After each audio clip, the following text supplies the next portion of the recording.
The security footage would later show the exact moment Ryan Whitmore's carefully constructed life began to crack. There he stood, worth $3 billion, dressed in a suit that cost more than most people's cars, frozen in aisle 7 of a half-empty supermarket at 11 p.m., watching a young mother beg the cashier for mercy. Her baby was screaming. Her card had been declined, and the formula she desperately needed was being taken away. Most people walked past without a second glance. Ryan should have too, but something in her exhausted, terrified eyes reminded him of a pain he'd been running from for 2 years. What happened next would destroy his reputation, fracture his billion-dollar empire, and somehow give him the only thing money could never buy. If you want to see how far compassion can take a broken man, stay until the end of this story. Hit that like button and drop a comment with your city so I can see how far this journey travels. Ryan Whitmore's driver had called in sick. That's what started everything. That's the detail that changed 3 lives forever. If Marcus had been behind the wheel that Wednesday night, Ryan would have gone straight home to his silent mansion in Greenwich, poured himself the usual whiskey, checked on Mason through the crack in his bedroom door, and collapsed into bed without speaking to another human being. The routine had worked for 743 days, ever since Sarah's funeral, but Marcus wasn't there. So Ryan drove himself. The office had been brutal. 15 hours of back-to-back meetings, a conference call with Tokyo that went sideways, and a screaming match with his COO about the acquisition that was hemorrhaging money. Ryan's head of security had texted 3 times asking if he needed the car. He'd ignored all of them. He just wanted to get home. The Whole Foods near the office had closed early for renovations, which is how Ryan ended up pulling his Aston Martin into the parking lot of a Shaw's supermarket in a neighborhood he'd never noticed before. The kind of place with flickering fluorescent lights and a shopping cart corral that was more rust than metal. It was 10:47 p.m. Inside, the store had that desperate late-night energy. Exhausted third-shift workers grabbing coffee, a couple of teenagers loitering near the energy drinks, an elderly man reading cereal boxes like they contained the secrets of the universe. Ryan grabbed a basket and headed for the prepared food section. He had no idea what was in his own refrigerator. Probably nothing. The housekeeper kept it stocked, but Ryan couldn't remember the last time he'd actually looked. He was reaching for a pre-made Caesar salad when he heard the crying. Not unusual crying. Not the regular fussing of a tired kid. This was the desperate, hungry wail of an infant who'd been screaming for too long. Ryan's hand froze on the plastic container. He hadn't heard that sound since Mason was a baby.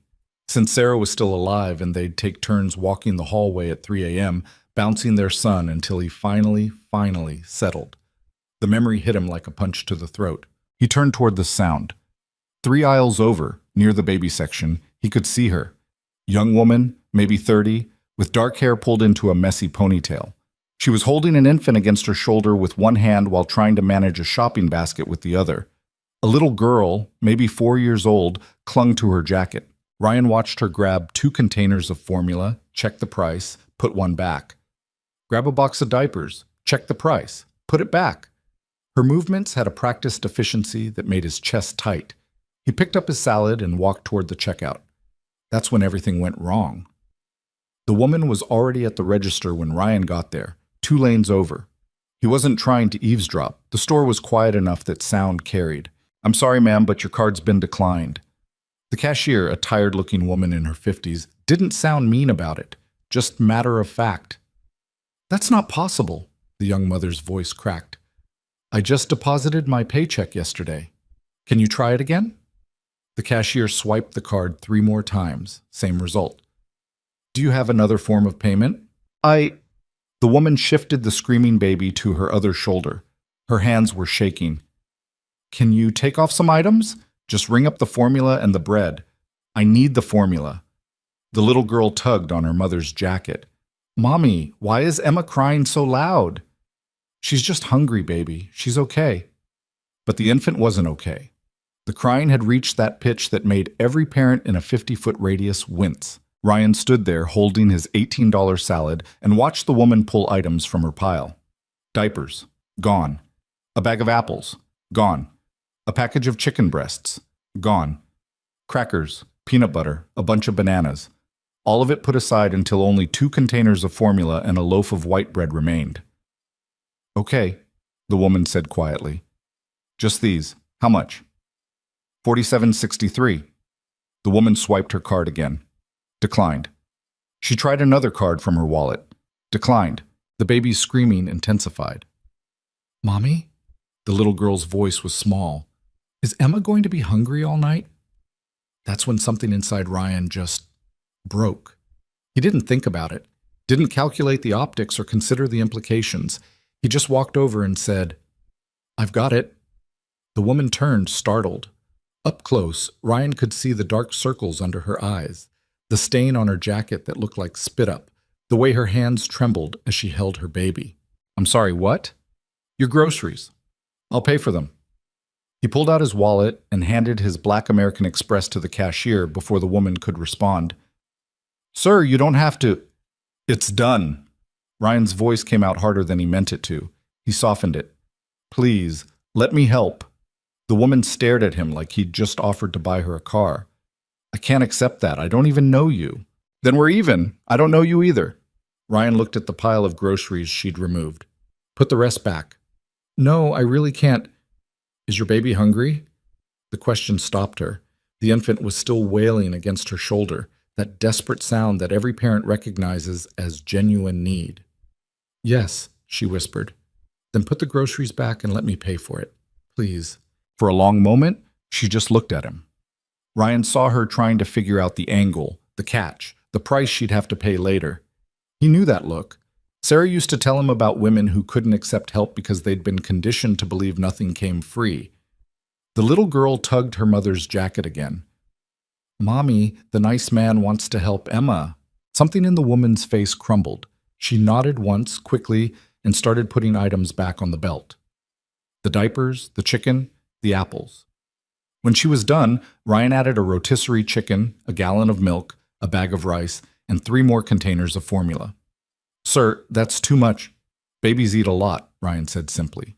Trust me. The total came to $237. Ryan didn't blink. The cashier handed him the receipt and started bagging everything. The woman stood there looking like she might cry or bolt. Ryan couldn't tell which. Thank you, she finally managed. I don't know what to say, thank you. Ryan nodded. He should have walked away then. Paid for his own groceries, gone home, felt good about his random act of kindness. Instead, he heard himself ask, How are you getting home? Bus. The 47 stops 3 blocks from here. He glanced at the window. It was starting to sleep. With 2 kids and all these groceries? We've done it before. The little girl was already reaching for one of the bags, trying to help her mother. She couldn't have weighed more than 40 pounds, and she was preparing to carry groceries through freezing rain to a bus stop. Let me drive you, Ryan said.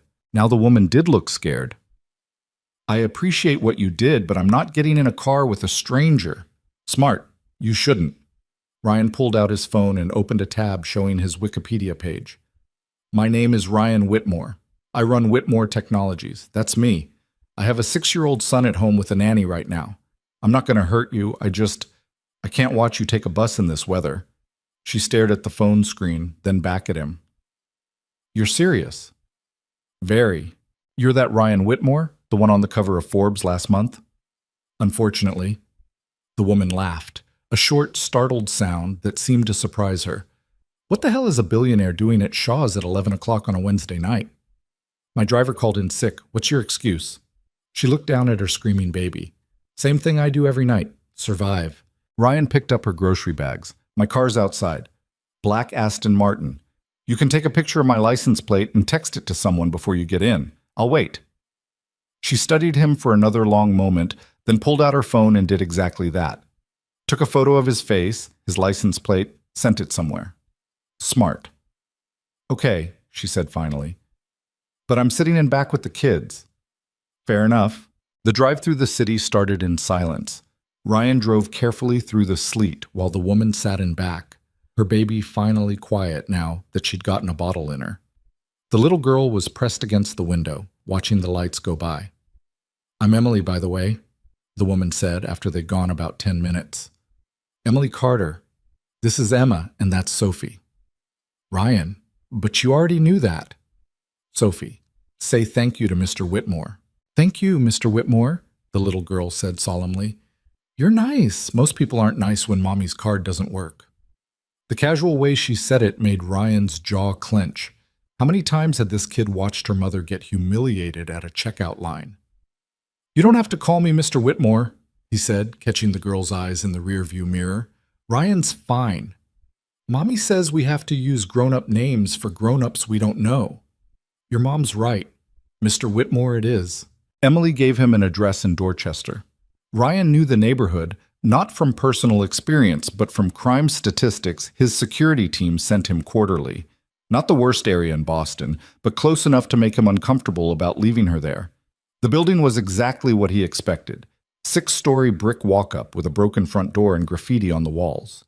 Emily directed him to park in front and started gathering her bags. Let me help you carry these up, Ryan said. You've done enough. I'm already here. What's a few more minutes? She hesitated, then nodded. 3rd floor. Ryan grabbed as many bags as he could carry and followed her into the building. The stairwell smelled like cigarettes and something sour he couldn't identify. Emily climbed with practiced efficiency, the baby on her hip, Sophie trailing behind. The apartment was small, maybe 600 square feet, Ryan estimated. 1 bedroom visible through an open door, a tiny kitchen, and a living area with a futon and a TV that looked older than Sophie. But it was clean, obsessively clean, and decorated. Cheap Christmas decorations on the windows, hand-drawn pictures taped to the walls, an artificial tree in the corner with exactly 4 presents underneath it. Emily saw him looking. Sophie made most of the decorations. She loves Christmas. Ryan set the grocery bags on the small kitchen counter. Through the window, he could see the building across the street. Same brick, same desperation. How long have you lived here? He asked. 8 months. It's not much, but the landlord doesn't ask questions and the rent's consistent. What do you do, for work? Emily started unpacking the groceries, her movements automatic. I was a waitress at a diner downtown. Lost that job when I had Emma. I've been applying everywhere, but nobody wants to hire someone who needs to bring an infant to work. What about the father? Her hand stilled on a container of formula. He left when I told him I was pregnant. Haven't heard from him since. Both kids?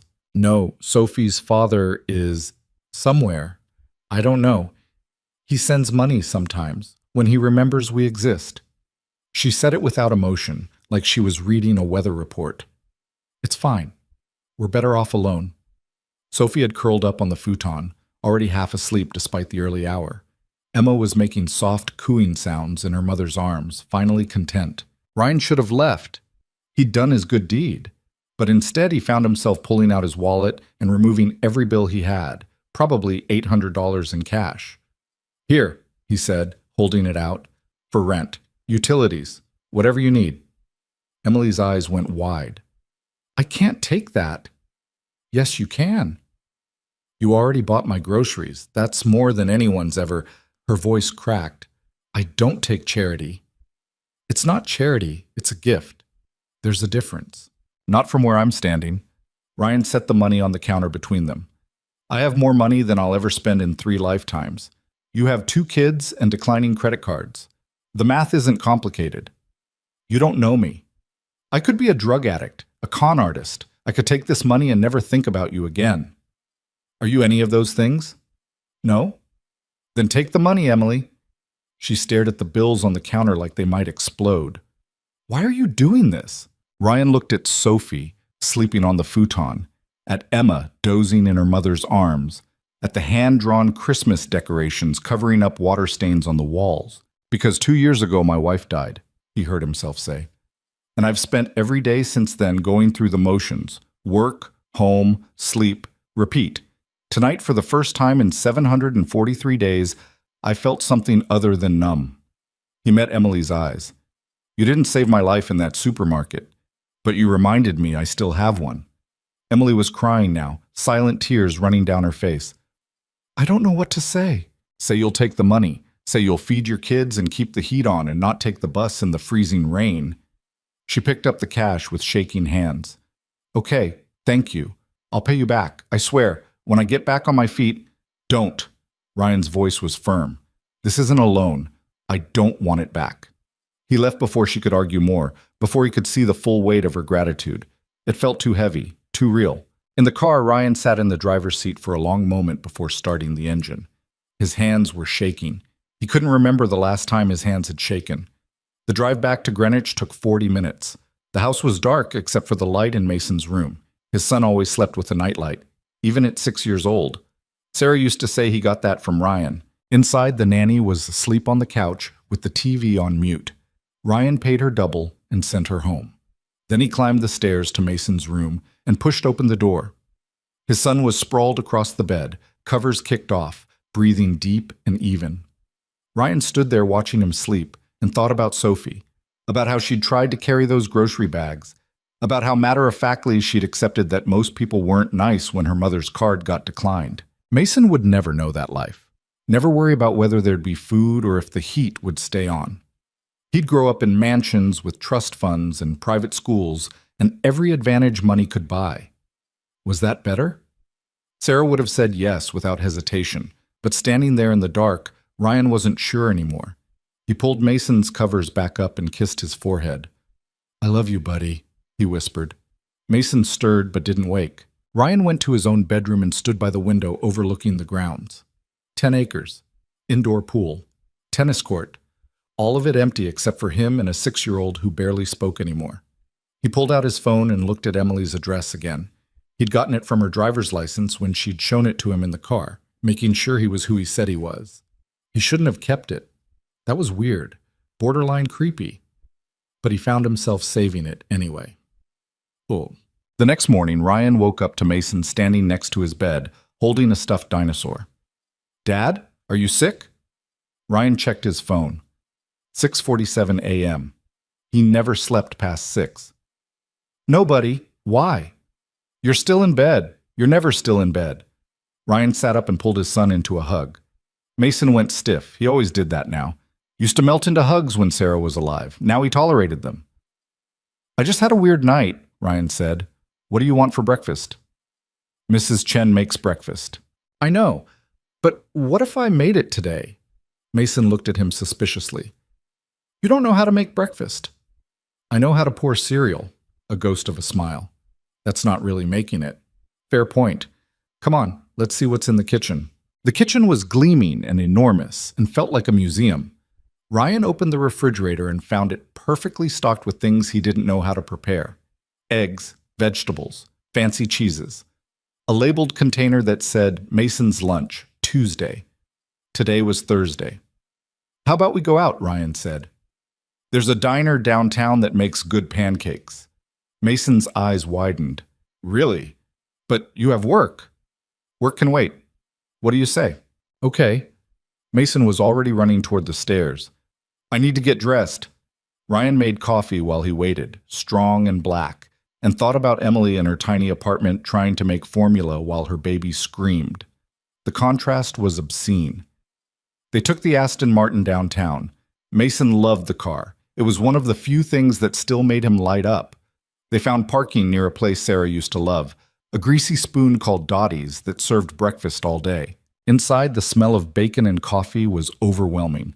They sat in a booth by the window and Mason ordered chocolate chip pancakes without even looking at the menu. "You've been here before?" Ryan asked. "With Mom. She used to bring me on Saturdays when you were working." The words hit harder than they should have. "I didn't know that." "You were always working." Their waitress came over, young woman, probably early 20s, with tired eyes that reminded Ryan of Emily. "What can I get you, gentlemen?" Ryan ordered coffee and eggs. Mason got his pancakes and made the waitress promise extra chocolate chips. She smiled and said she'd see what she could do. "Dad?" Mason was playing with his napkin, folding it into smaller and smaller squares. "Do you miss Mom?" The question caught Ryan off guard. They didn't talk about Sarah. Not anymore. The therapist had said to let Mason bring it up on his own terms, but he never did. "Every day," Ryan said quietly. "Do you?" "I don't remember her very much anymore." Mason's voice was tiny. "I remember her smell, and how she sang the dinosaur song. But I can't remember her face unless I look at pictures." Ryan reached across the table and took his son's hand. "That's okay, buddy. That's normal." "Is it?" "Yeah, memory's weird like that. But you know what? You've got her smile and her laugh when you actually laugh. So part of her is still here." Mason nodded but didn't look convinced. Their food came. They ate in comfortable silence until Mason said, through a mouthful of pancakes, "You seem different today." "Different how?" "I don't know. Less sad, maybe." Ryan thought about the supermarket, about Emily's hands shaking as she tried to buy formula, about Sophie asking if her baby sister would be hungry all night. "Maybe I am," he said. "Just a little bit."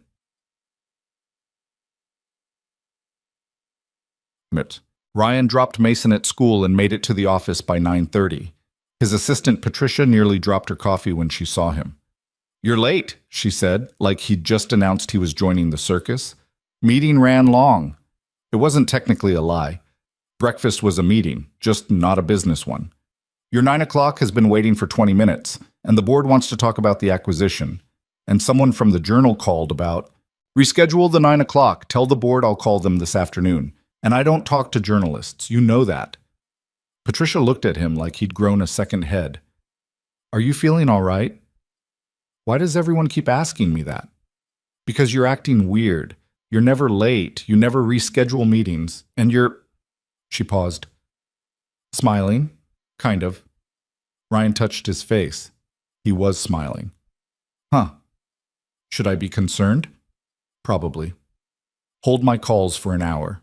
He closed his office door and sat at his desk, looking out over the Boston skyline. From up here, the city looked clean and orderly.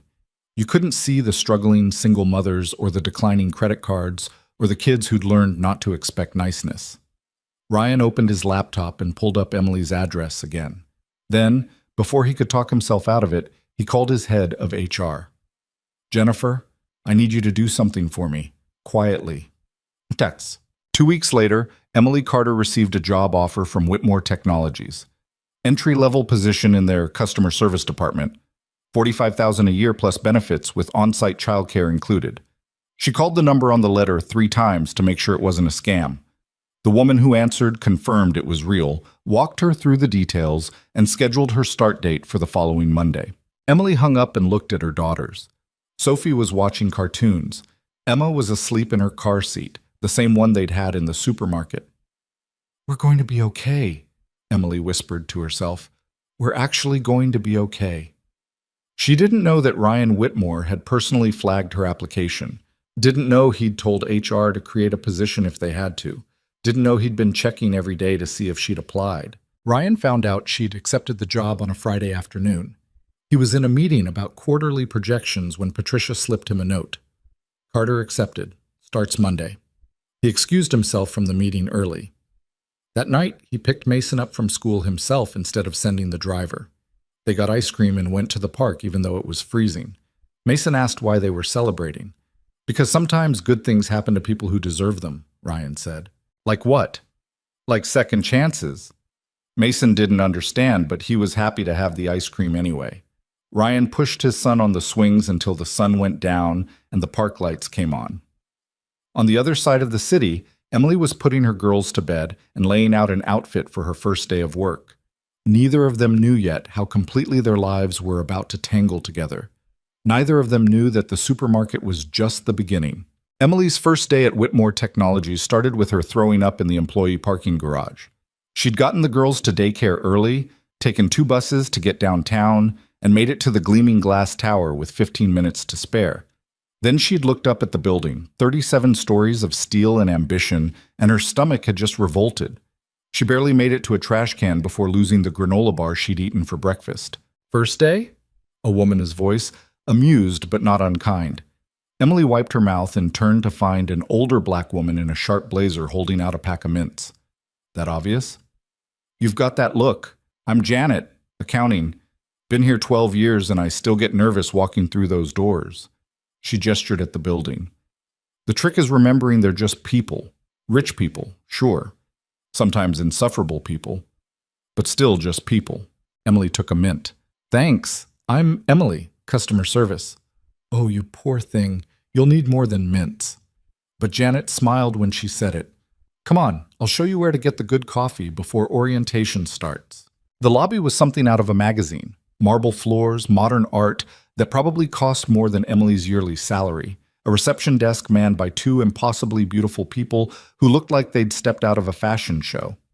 Emily felt underdressed in her Target clearance blazer and the only pair of heels she owned. Janet led her to a break room on the third floor that was nicer than Emily's entire apartment. "This is where the real employees hang out. The fancy cafe downstairs is for executives and clients. We've got real coffee here and nobody's trying to network." Emily poured herself a cup, hands still shaking slightly. "Can I ask you something?" "Shoot. Why would a company like this hire someone like me? I've been unemployed for 8 months. I've got 2 kids. My resume has a 6-month gap where I was literally just trying to keep my family alive." She said it all in a rush, the fear she'd been carrying since the job offer arrived. "It doesn't make sense." Janet studied her for a long moment.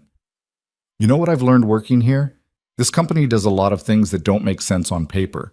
Ryan Whitmore runs it based on gut feeling as much as spreadsheets, drives the board crazy." She sipped her coffee. "My advice? Don't question it. Just do the work and cash the paychecks." Emily wanted to believe her, but something about the timing felt too convenient. She'd applied to dozens of jobs in the past 8 months. Most never responded.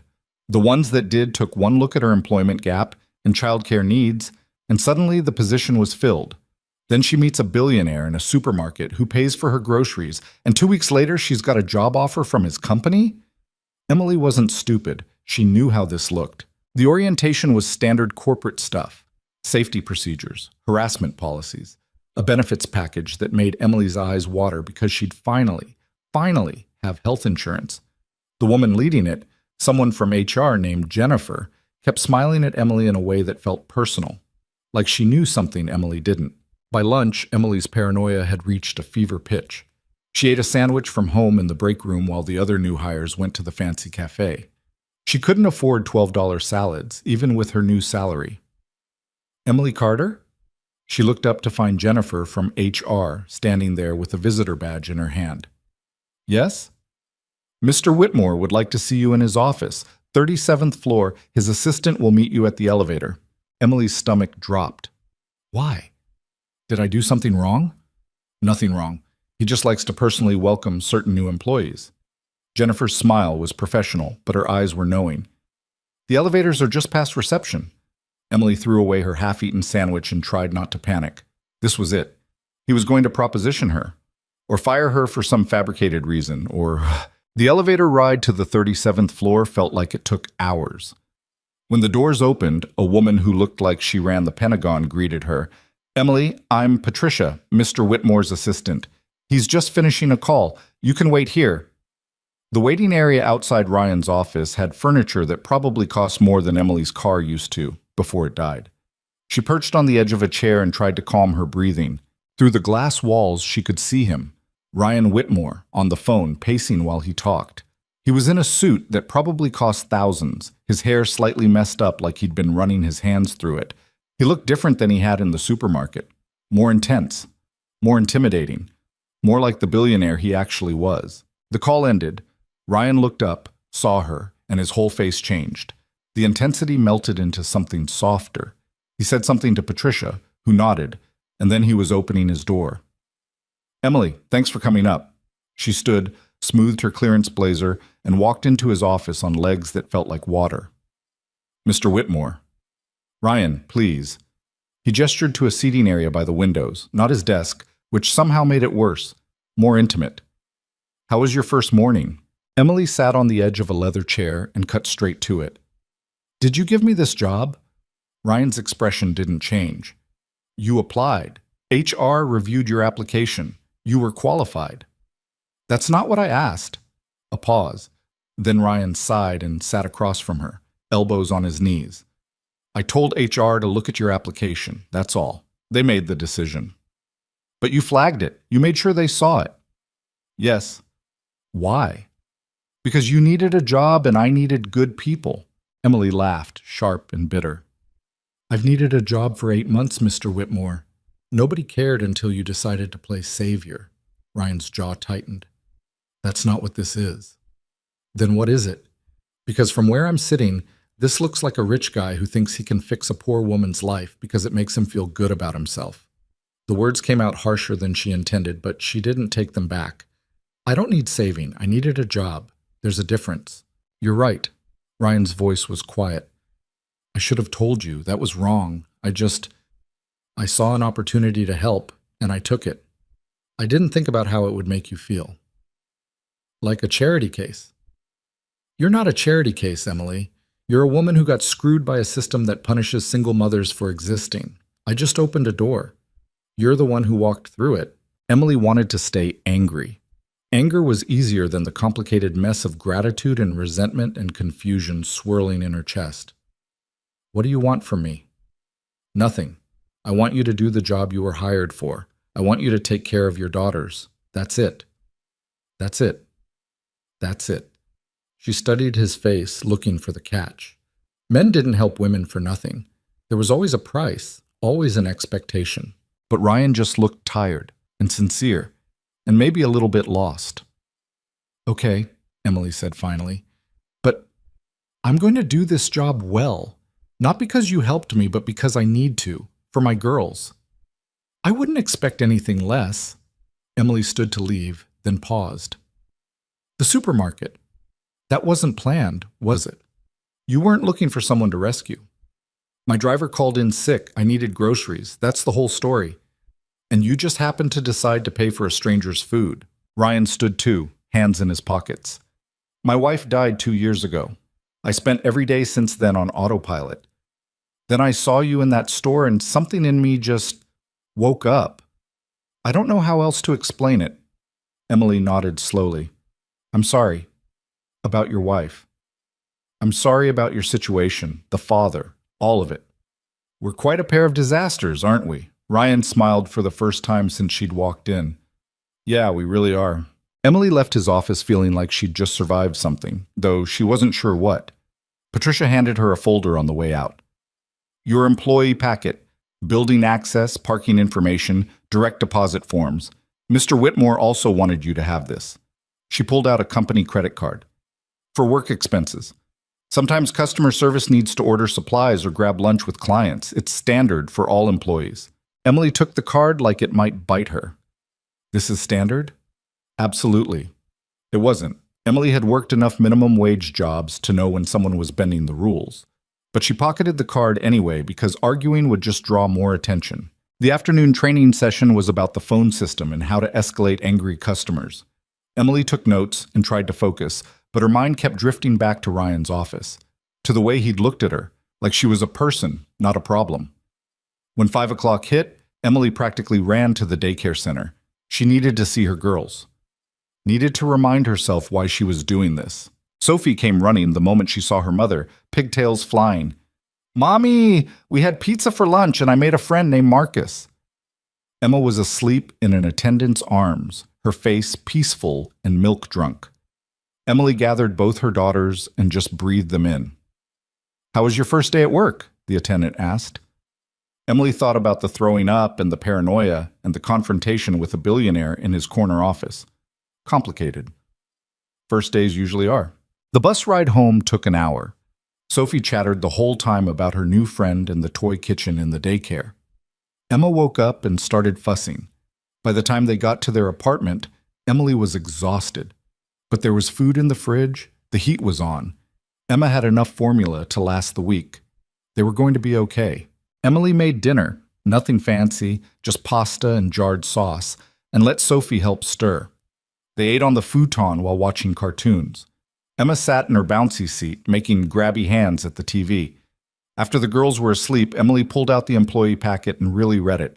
Health insurance that covered vision and dental. Retirement matching. Paid time off.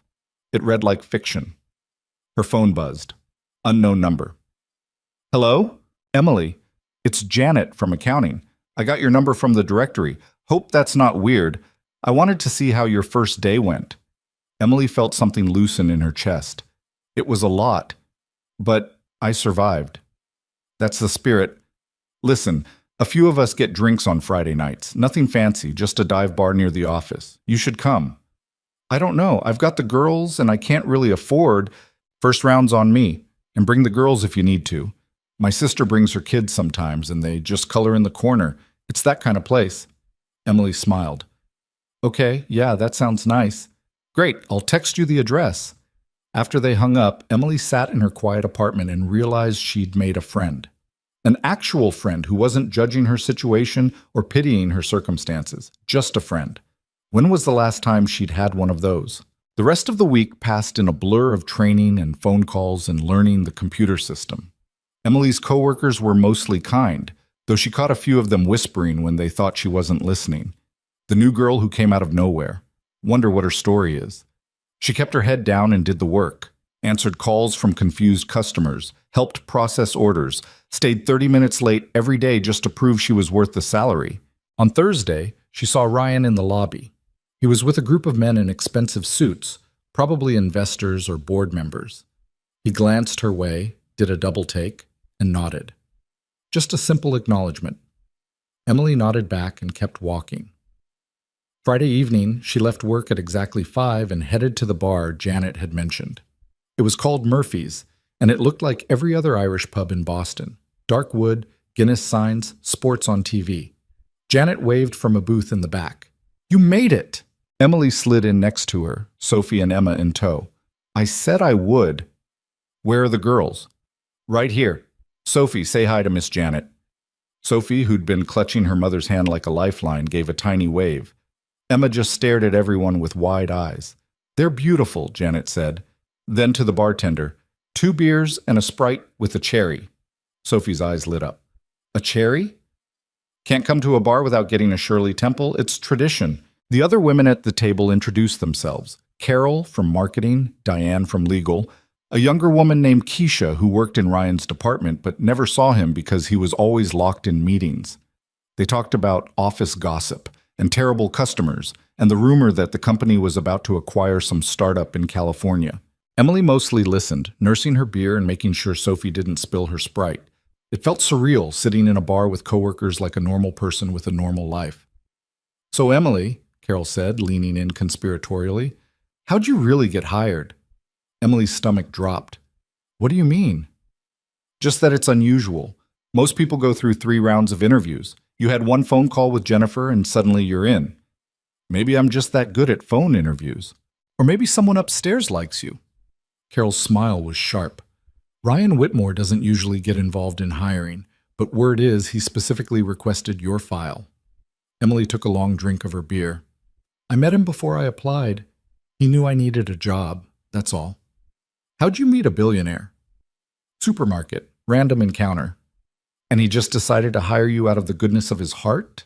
"Carol, leave her alone," Janet cut in. "Emily's qualified. She's doing good work. That's all that matters."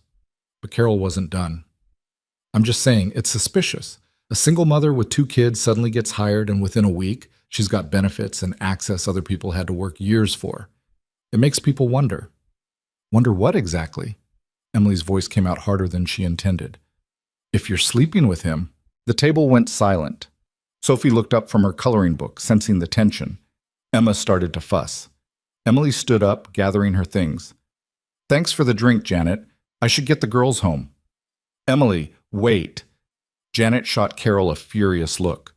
"Don't let her ruin this. She's always been a—" "It's fine, really." Emily managed a smile. "I'll see you Monday." The walk to the bus stop was cold and humiliating. Sophie kept asking why they left so fast, and Emily couldn't find the words to explain that sometimes people were just cruel for no reason. On the bus, she texted Janet, "Thanks for inviting me. Sorry I left early."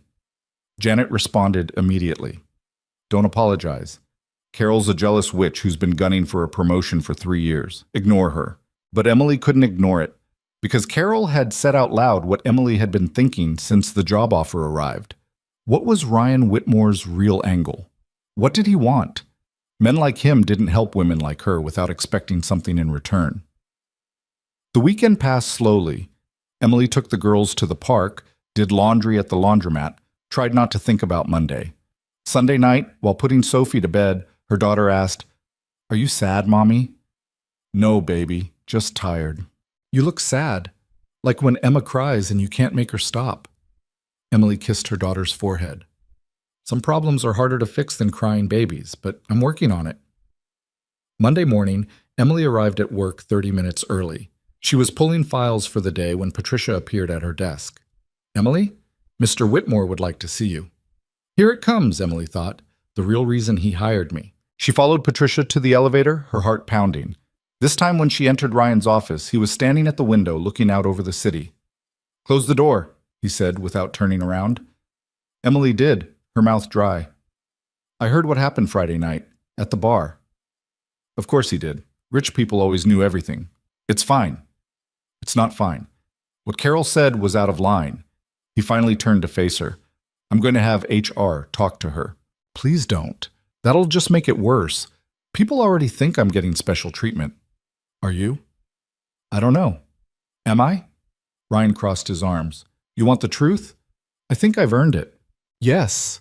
You're getting special treatment, not because I want to sleep with you or because I'm running some savior complex, but because when I met you in that supermarket, you reminded me that there are people in this world who fight every single day just to survive. And instead of becoming bitter or angry, you were gentle with your kids. You were kind to a stranger who bought your groceries. You didn't demand more or act entitled." He paused. "I have a 6-year-old son who barely talks anymore because he watched his mother die. I'm worth $3 billion and I can't figure out how to make him smile. Then I met you and your daughters, and I thought, maybe if I can help someone who actually deserves it, maybe that counts for something." Emily's eyes were burning. "That's a lot of pressure to put on a stranger." "I know, and I'm sorry. You didn't ask for any of this." "No, I didn't." She wiped her eyes angrily. "But I'm here now. So what do we do about it?" "You do your job, I stay out of your way. And if anyone gives you trouble, you tell me. I'm not going to run to the billionaire every time someone's mean to me, Ryan. That's not how this works." "Then how does it work?" "I don't know." Emily threw her hands up. "I've never been in this situation before. I've never had someone actually help me without wanting something. I don't know how to process it." They stood there in his enormous office, two damaged people trying to figure out what they owed each other. Finally, Ryan said, "My son, Mason. He's struggling. His therapist says he needs to be around other kids more, but he won't engage at school. He won't make friends. He just exists." "What does that have to do with me?" "Your daughters. Sophie especially. She seems happy, adjusted." "How do you do that?" Emily almost laughed. "You think my kids are adjusted? Sophie has nightmares about us getting evicted. Emma cries every time I leave her at daycare because she thinks I won't come back. We're all a mess, Ryan. We're just better at hiding it." "But they laugh, they play. Mason doesn't do any of that anymore. Because he lost his mother. That's not something you fix by throwing money at it." "I know that," Ryan's voice cracked. "I know I can't fix it, but I have to do something. I can't just watch him disappear into himself." Emily softened. "What are you asking?" Could you bring your daughters to the house sometime? Let the kids play together? Maybe seeing other children outside of school would help." "You want a play date?" "I want my son to remember how to be a kid." Emily should have said no, should have kept her professional distance and her boundaries intact. But she looked at Ryan's face and saw the same desperation she'd felt every time Sophie asked about her father or Emma reached for someone who wasn't there. "Okay," she heard herself say. "This weekend, Saturday afternoon. But just for an hour. And if the kids don't click, we're not forcing it." "Thank you." The relief in his voice was palpable. "I'll send a car. I'll take the bus. Give me your address." Ryan wrote it on a business card, his handwriting surprisingly messy. Emily pocketed it and headed for the door. "Emily?" She turned. "For what it's worth, you're doing a good job here. Not because I helped you, just because you're good at it." Emily nodded once and left before the tears could fall. The rest of the week crawled by. Emily fielded calls and avoided Carol and tried not to think about Saturday.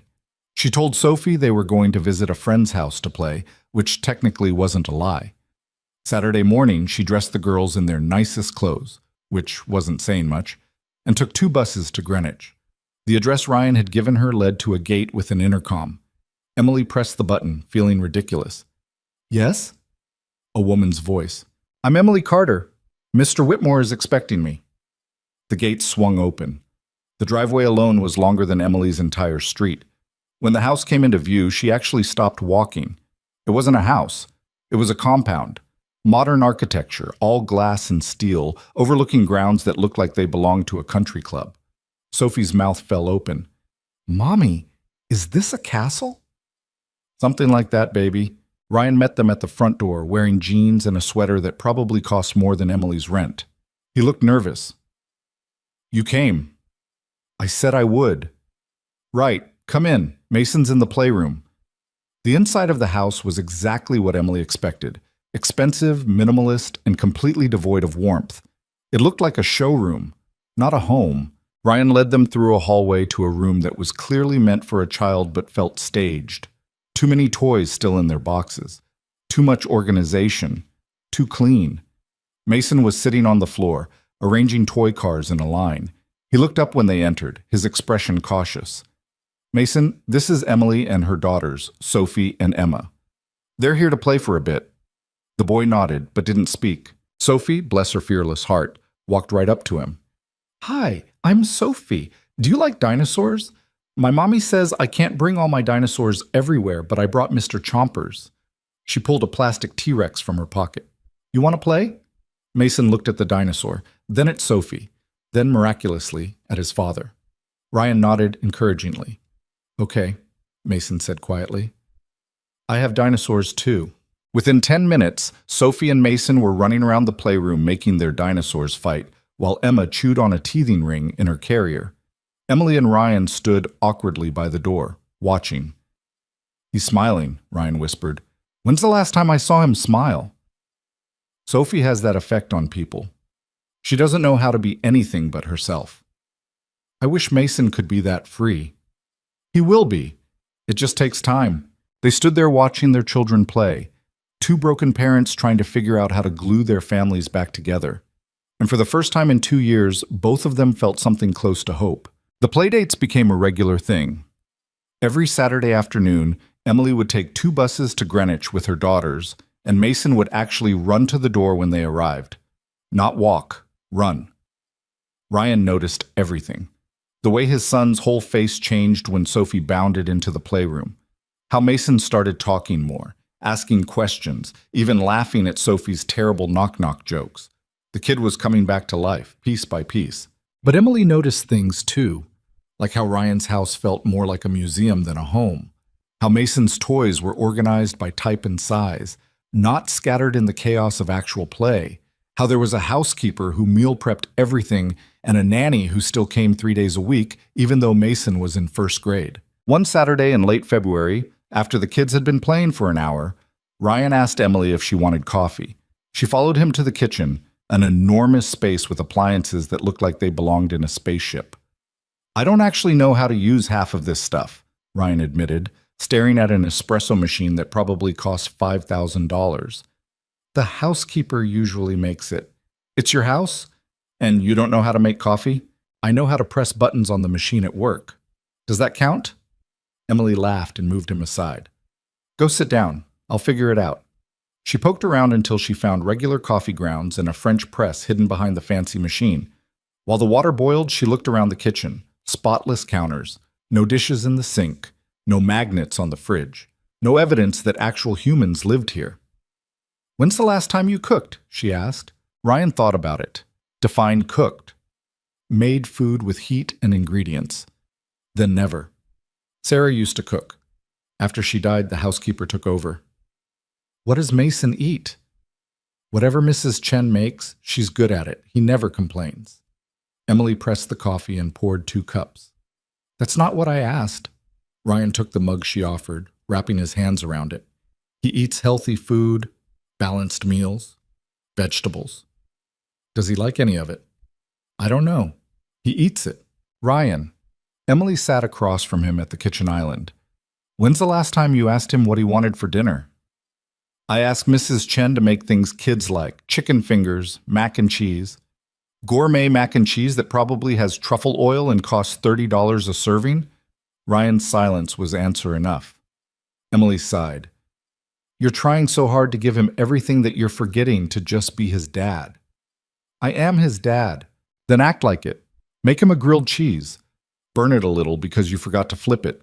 Let him help you crack eggs even though he'll get shell everywhere. Stop outsourcing every part of his childhood. Ryan set his coffee down hard enough that it sloshed. You don't get to judge how I raise my son. I'm not judging. I'm telling you what I see. You see a kid who has everything he needs, a roof over his head, food, education, stability. I see a kid who has everything except the one thing he actually wants, his dad's attention. I'm here every night. I read to him. I help with homework. Do you? Or does the nanny do that while you answer emails? Ryan stood up, his jaw tight. You've been coming here for what, 6 weeks? And suddenly you're an expert on my parenting? Emily stood too. I'm not an expert on anything. I'm just a mother who's had to figure out how to make my kids feel loved when I had nothing else to give them. And from where I'm standing, you've got all the resources in the world and you're still getting it wrong. Then maybe you should stop coming here. The words hung in the air between them, sharp and ugly. From the playroom, they could hear Sophie shrieking with laughter and Mason's quieter giggles joining in. The sound of children being children. Emily grabbed her purse. You're right. This was a mistake. She walked toward the playroom, Ryan following behind her. Sophie and Mason had built a fort out of couch cushions and were defending it from an army of stuffed animals. Sophie, baby, we need to go. But Mommy, we just started the battle. Now, Sophie. Something in Emily's voice made Sophie stop arguing. She climbed out of the fort, her face falling. Can we come back next week? I don't think so, honey. Mason's face crumpled. Why not? Emily looked at Ryan, who was standing in the doorway with his arms crossed, still angry. Ask your dad. She gathered Emma's things and headed for the door. Sophie followed, dragging her feet, looking back at Mason like she was being forced to abandon a wounded soldier. Wait. Ryan's voice stopped them in the foyer. Emily, wait. She turned, Emma on her hip, Sophie clutching her hand. Ryan ran a hand through his hair, the fight draining out of him. You're right, about all of it. I don't know what I'm doing. I'm terrified every single day that I'm screwing him up worse than he already is. Then stop hiding behind money and staff and do the actual work of being present. I don't know how. Nobody does. You just do it anyway. Mason appeared behind his father, his eyes red. Are Sophie and Emma leaving because of me? Nobody, Ryan said quickly, crouching down. Not because of you. Then why? Emily and Ryan looked at each other. She could walk out right now, keep her boundaries, stay in her lane, stop getting tangled up in this damaged billionaire's complicated life. But Mason was looking at Sophie like she was the only friend he'd ever had, and Sophie was looking at Mason the same way. How about this? Emily said slowly. Next Saturday, Mason comes to our place. We'll make pizza, the cheap kind from a box, and Ryan can come too if he promises to actually help instead of just watching. We're going to your house? Mason's eyes went wide. Can I bring Mr. Stomps? He held up a toy dinosaur. You can bring whoever you want. Ryan stood up. Emily, you don't have to. I know I don't have to. I'm choosing to. There's a difference. She gave him her address again, even though he probably still had it from driving her home that first night. 2:00. Don't be late. The following Saturday, Ryan's Aston Martin looked completely ridiculous parked in front of Emily's building. She watched from her window as he helped Mason out, both of them staring up at the graffiti-covered brick like they'd landed on another planet. Sophie was bouncing off the walls with excitement. They're here! Mommy! They're here! Emily buzzed them up. While she waited for them to climb the 3 flights, she looked around her apartment and tried not to feel ashamed. It was clean. It was the best she could do. It would have to be enough. Ryan knocked. Sophie threw the door open before Emily could get there. Mason, come see my room. Well, it's Mommy's room too, but I have a corner with all my stuff. The 2 kids disappeared while Ryan stood in the doorway holding a grocery bag, looking completely out of place in his designer jeans and cashmere sweater. You came, Emily said. You invited us. I wasn't sure you'd actually show up. Ryan stepped inside and looked around. Emily watched him take it in. The futon that served as couch and spare bed. The tiny kitchen with its mismatched dishes. The hand-drawn pictures covering the water-stained walls. The apartment was maybe a quarter the size of his kitchen. It's small, Emily said defensively, but it's ours. It feels like a home. Ryan set the grocery bag on the counter. I brought supplies. I wasn't sure what you needed. Emily looked in the bag and almost laughed. Organic flour, imported tomato sauce, fresh mozzarella that probably cost $20. Ryan, I said we're making pizza from a box. I thought we could make it from scratch. Do you know how to make pizza from scratch? No, but there's probably a recipe online. Emily pulled out her phone and found the simplest recipe she could. Okay, but we're doing this my way, which means it's going to be messy and chaotic, and the kids are going to help. I can handle messy. He couldn't. Within 20 minutes, the kitchen was a disaster. Flour everywhere. Mason had dough in his hair. Sophie had somehow gotten tomato sauce on the ceiling. Emma was in her bouncy seat, shrieking with delight at the chaos. Ryan looked horrified. This is what cooking with kids looks like, Emily said, laughing at his expression. Welcome to reality. Mason was kneading dough with an intensity that suggested he was working out some serious feelings. Sophie was spreading sauce with her hands because she'd declared the spoon boring. Dad, look! Mason held up his dough ball proudly. I made it all by myself. Ryan's face did something complicated. That's great, buddy. Really great. Can I put the cheese on now? Go for it. Emily showed both kids how to sprinkle cheese and add toppings. Sophie wanted pepperoni shaped like a smiley face. Mason wanted just cheese, but arranged in a very specific pattern. They were taking it so seriously, their little faces scrunched in concentration. While the pizzas baked, Emily made the kids wash their hands and then sent them to play. Ryan stood in her tiny kitchen, looking at the mess they'd made. I should clean this up, he said. We'll do it together, after we eat. They sat on the futon while the kids played in the corner. Emma had fallen asleep in her bouncy seat, full and content. The apartment smelled like pizza and childhood. Thank you, Ryan said quietly. For this. For giving us another chance. I didn't do it for you. I did it for Mason and Sophie. I know, but still. The timer went off.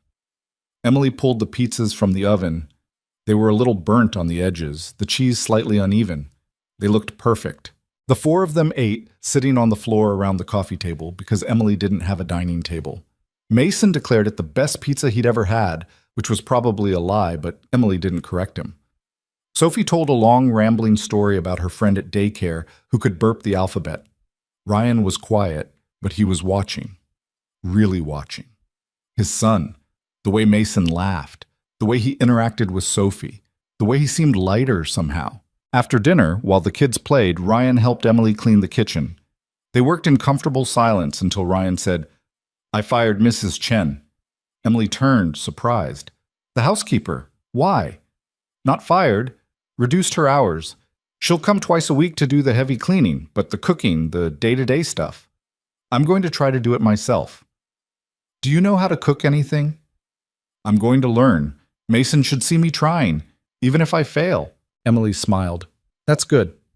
He'll remember that more than any perfect meal a housekeeper made. I called Mason's therapist too, told her about the play dates. She thinks it's good for him. It is good for him. Sophie too. She's been happier. Ryan dried a plate, examining it like he'd never seen a normal dish before. Can I ask you something personal? That depends on what it is. Sophie's father, you said he sends money sometimes. Does Mason's dad ever... Does he try to be part of her life? Emily's hands stilled in the soapy water. No. He made it clear he didn't want to be a father. And honestly, I'm relieved. A part-time dad who shows up when it's convenient is worse than no dad at all. What about Emma's father? Same guy, different kid. She said it flatly, daring him to judge. Ryan didn't. That must be hard, doing it alone. Some days are harder than others, but they're my girls. I'd do anything for them. I can tell. They finished the dishes. Ryan's phone kept buzzing in his pocket, but he ignored it. Through the window, Emily could see the sun starting to set, painting the sky in shades of orange and pink. We should go, Ryan said reluctantly. School tomorrow. Mason protested. Of course. Sophie did too, but Emily bribed her daughter with the promise of a cartoon before bed, and Ryan promised Mason they could come back next week. At the door, Mason surprised everyone by hugging Emily, just wrapped his arms around her waist and squeezed.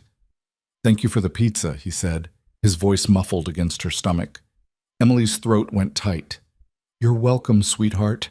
You can come make it again any time. After they left, Emily stood in her tiny apartment looking at the flowers still dusted on the counter, the crayon drawings the kids had made, the dent in the futon cushion where Ryan had sat. Something was shifting. She could feel it. The careful boundaries she'd constructed were starting to blur. That scared her more than she wanted to admit. The next week at work, Ryan stopped by her desk. Not in his office with the door closed. Right there in the open customer service floor where everyone could see. "Mason hasn't stopped talking about the pizza," he said, perching on the edge of her desk, like it was the most natural thing in the world. Carol, 2 desks over, was practically burning holes in them with her stare. "Sophie's been asking when he can come back," Emily replied, keeping her voice professional. "How about this weekend, but at my place? I want to try cooking something with Mason. You could supervise? You want me to teach you how to cook? I want to not poison my kid. There's a difference." Emily laughed despite herself. "Okay, but same deal. No fancy ingredients. We're making regular food." Define regular. "If it has more than 7 ingredients, it's too complicated." "Deal." He walked away and Carol immediately rolled her chair over. "What was that about?" "Work stuff," Emily lied. Looked pretty friendly for work stuff. "He's being nice. That's what good bosses do." Carol's smile was sharp. "Right. Of course, that's all it is." But Emily could feel the gossip spreading like wildfire. By lunch, 3 different people had asked her if she was close with Mr. Whitmore. By the end of the day, someone from another department stopped her in the elevator to say she was lucky to have such a hands-on boss. The implications were clear. Emily called Ryan from her cell on the bus ride home. "We need to stop." "Stop what?" "The playdates.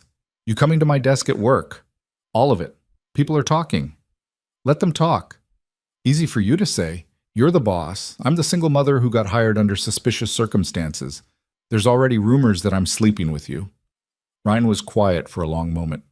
"I'm sorry. I didn't think about how it would look." "Of course you didn't.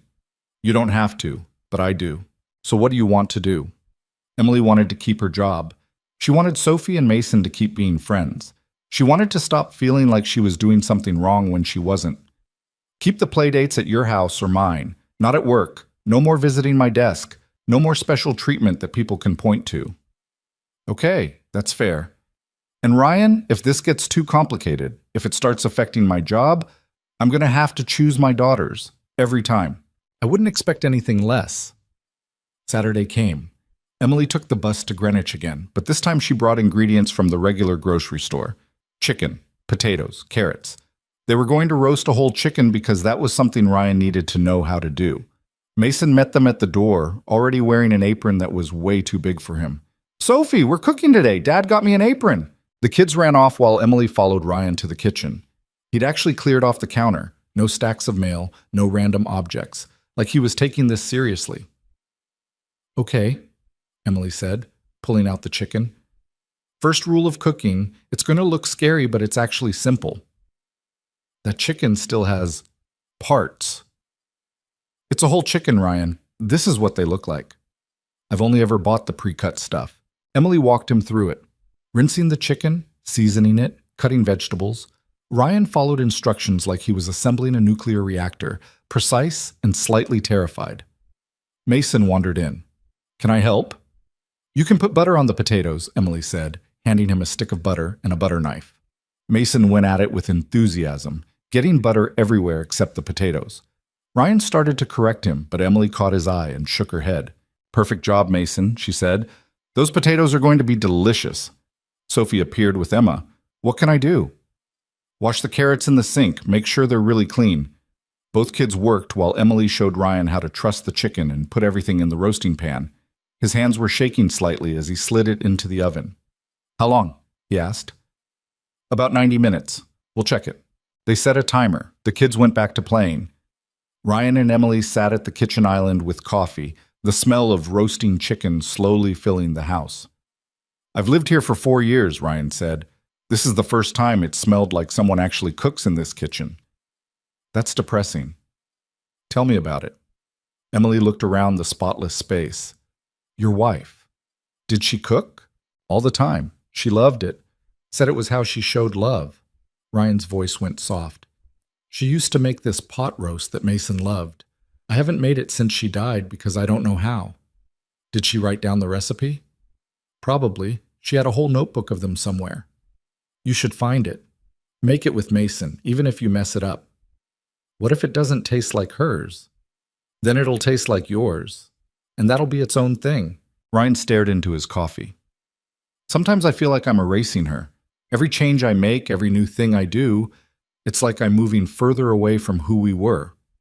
You're not erasing her. You're learning how to live without her. There's a difference. How do you do it? Move forward when everything fell apart. Emily thought about the nights after Sophie's father left. The mornings she couldn't get out of bed. The times she'd sat in her car crying because she couldn't face going inside to her daughter's questions. You don't have a choice. You've got kids depending on you, so you get up and you keep going, and some days you're faking it so hard you can't breathe. But eventually, the faking starts to feel a little more real. Does it get easier? No, you just get stronger. They sat in silence until the timer went off. Ryan pulled the chicken from the oven with Emily's guidance. It was golden and crispy and smelled incredible. I made that, Ryan said, sounding stunned. I actually made that. You did. Mason came running. It smells so good. Did we really make that? We really did, buddy. They ate at the kitchen table, Ryan's formal dining room that Emily suspected never got used. The chicken was a little dry, but the vegetables were perfect, and Mason ate 3 helpings. This is better than Mrs. Chen's chicken, Mason declared. Don't tell her that, Ryan said, but he was smiling. Sophie told more stories. Emma threw carrots on the floor. It was messy and loud and imperfect. It felt like a family. After dinner, while the kids played, Emily helped Ryan clean up. He was loading the dishwasher wrong, plates where the cups should go, and she started to correct him but stopped herself. He'd figure it out. Emily? Ryan's voice was quiet. Can I ask you something? Another personal question? More of a hypothetical. Okay. If someone wanted to help you, really help you, not just financially, but, I don't know, be part of your life, would you let them? Emily's hand stilled on the dish she was drying. That depends on who it is and what they want in return. What if they didn't want anything in return? Everyone wants something, Ryan. Not this person. Emily turned to look at him. He was watching her with an expression she couldn't quite read, hopeful, scared, something else underneath. What are you asking? She said softly. I don't know. Mason's happy when you're here. The house feels less empty. I feel less... He trailed off. Less what? Less alone. The words hung between them. Emily could feel something shifting, the ground under her feet becoming unstable. Ryan, Emily! Sophie's voice interrupted. Mason said he has a pool. Can we see it? The moment broke. Emily stepped back, putting distance between them. We should probably get going, actually. It's getting late. Right, of course. She gathered her girls and their things. At the door, Ryan caught her arm gently. I shouldn't have said that. About feeling less alone. It's okay. I get it. You're lonely. I'm convenient. That's not what I meant. Then what did you mean? Ryan looked at her, really looked at her, and Emily felt something in her chest tighten. I meant that you and your daughters have reminded me what it feels like to actually live instead of just existing, and I'm grateful for that. Gratitude isn't the same as friendship, Ryan, and it's definitely not the same as whatever you think this is becoming. What is it becoming? Complicated. That's what it's becoming. She left before he could respond, her heart pounding. On the bus ride home, Sophie fell asleep against her shoulder and Emma dozed in her carrier. Emily stared out the window and tried to figure out what the hell she was doing. She was getting too close, letting Ryan and Mason into their lives in a way that felt dangerous. What happened when Ryan got bored of playing house? When the novelty wore off and he remembered he was a billionaire with a whole world of options? She'd be the one left picking up the pieces, explaining to Sophie why they couldn't see Mason anymore, dealing with the gossip at work, going back to being alone. That night, after putting the girls to bed, Emily sat on her futon and made a decision. She'd pull back, keep things professional. The kids could still play, but she needed distance from Ryan. It was the smart choice, the safe choice. So why did it feel like she was running away from something that might actually be good? Emily's plan to pull back lasted exactly 5 days. On Thursday afternoon, Mason showed up at the company daycare looking for Sophie. The attendant called Emily down from customer service, confused because the boy kept saying he needed to see his friend and wouldn't leave until he did. Emily found him sitting on a tiny chair in the corner, his backpack clutched to his chest, eyes red from crying. Mason, what are you doing here? Where's your dad? He's in a meeting. I told the driver to bring me here instead of home. Emily's heart sank. Does your dad know where you are? Mason shook his head. Does anyone know where you are? Another headshake. Oh, sweetheart. Emily pulled out her phone and called Ryan. It went straight to voicemail. She tried his office line. Patricia answered on the first ring. Whitmore Technologies, Mr. Whitmore's office. Patricia, it's Emily Carter. Is Ryan in a meeting? He's in with the board. Can I take a message? I need you to pull him out, now. His son is here and Mason's there? At the office? Patricia's voice went sharp with panic. He's supposed to be on his way home with the driver. Hold on. Emily heard muffled voices, then Ryan's voice came on the line. Emily, what's going on? Your son is at the company daycare. He told his driver to bring him here instead of home. What? Why would he? I'm coming down. Don't let him leave. Ryan appeared 3 minutes later, still in his suit, his tie loosened like he'd been yanking at it. The entire board was probably waiting upstairs, wondering where their CEO had gone. Mason looked up when his father entered the daycare, then looked away, his little jaw set stubbornly. Buddy, what happened? Why are you here? I wanted to see Sophie. You could have asked. I would have arranged something. You're always in meetings. You're always busy. The words hit Ryan like a slap. Emily could see it on his face. Mason, I'm never too busy for you. Yes, you are. Mason's voice cracked. You say you'll do stuff, and then you don't. You said we'd make dinner again, but then Mrs. Chen came back and she's making all the food again. You said we'd go to the park, but then you had a work call. You're just like before Emily and Sophie. You're disappearing again. Ryan crouched down to his son's level, his hands shaking slightly. I'm sorry, you're right. I got busy and I let things slip back to how they were. I don't want things how they were. I was lonely how they were. Emily's throat went tight. The daycare attendant was pretending to organize toys, but obviously listening. This was going to be all over the office by tomorrow. Let me take him, Emily said quietly. Just for tonight. You finish your meeting. I'll bring him home after dinner. You don't have to do that. I know I don't have to, but he came looking for Sophie and I'm not going to send him away. Ryan looked at his son, then back at Emily. Okay, thank you. I'll be done by 7. I can pick him up then. Or you could come to dinner. We're just having spaghetti, but there's enough. I don't want to impose. Dad? Mason's voice was small. Please come to dinner. Ryan's face did something complicated. Okay, buddy. I'll be there. Emily took both kids on the bus. Mason had never been on public transit before and spent the whole ride staring out the window like it was a theme park ride. Sophie held his hand and pointed out her favorite buildings. At the apartment, Emily set the kids up with cartoons while she started dinner. Nothing fancy, jarred sauce, boxed pasta, a bag of pre-made salad, the kind of meal that cost $8 total. Mason watched her cook like she was performing surgery. That's it? You just boil water? That's it. Mrs. Chen uses like 12 pots. Mrs. Chen is showing off, Sophie giggled. Emma was in her high chair, gumming a piece of bread. The apartment was warm and loud and chaotic. Ryan arrived at exactly 7, still in his work clothes, but with his tie removed. He looked exhausted.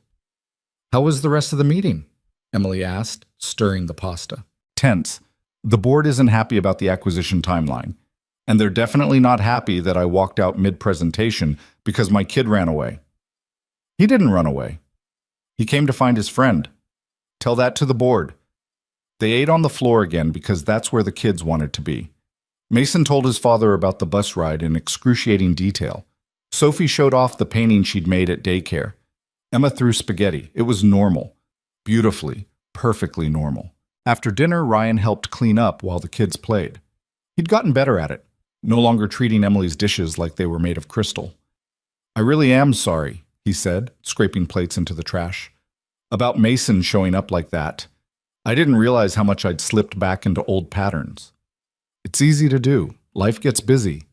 That's not an excuse. I'm not saying it is. I'm saying I get it. Emily loaded the dishwasher. But Mason needs consistency, Ryan. You can't promise him things and then break those promises because work came up. I know. Do you? Because from where I'm standing, it looks like you're still choosing your company over your kid. Ryan's jaw tightened. That's not fair. Isn't it? You left a board meeting today, which is great. But what about tomorrow? What about next week when there's another crisis? I'm doing my best. Your best isn't good enough if Mason's still lonely. The words came out harsher than Emily meant them. Ryan set down the plate he was holding and turned to face her fully.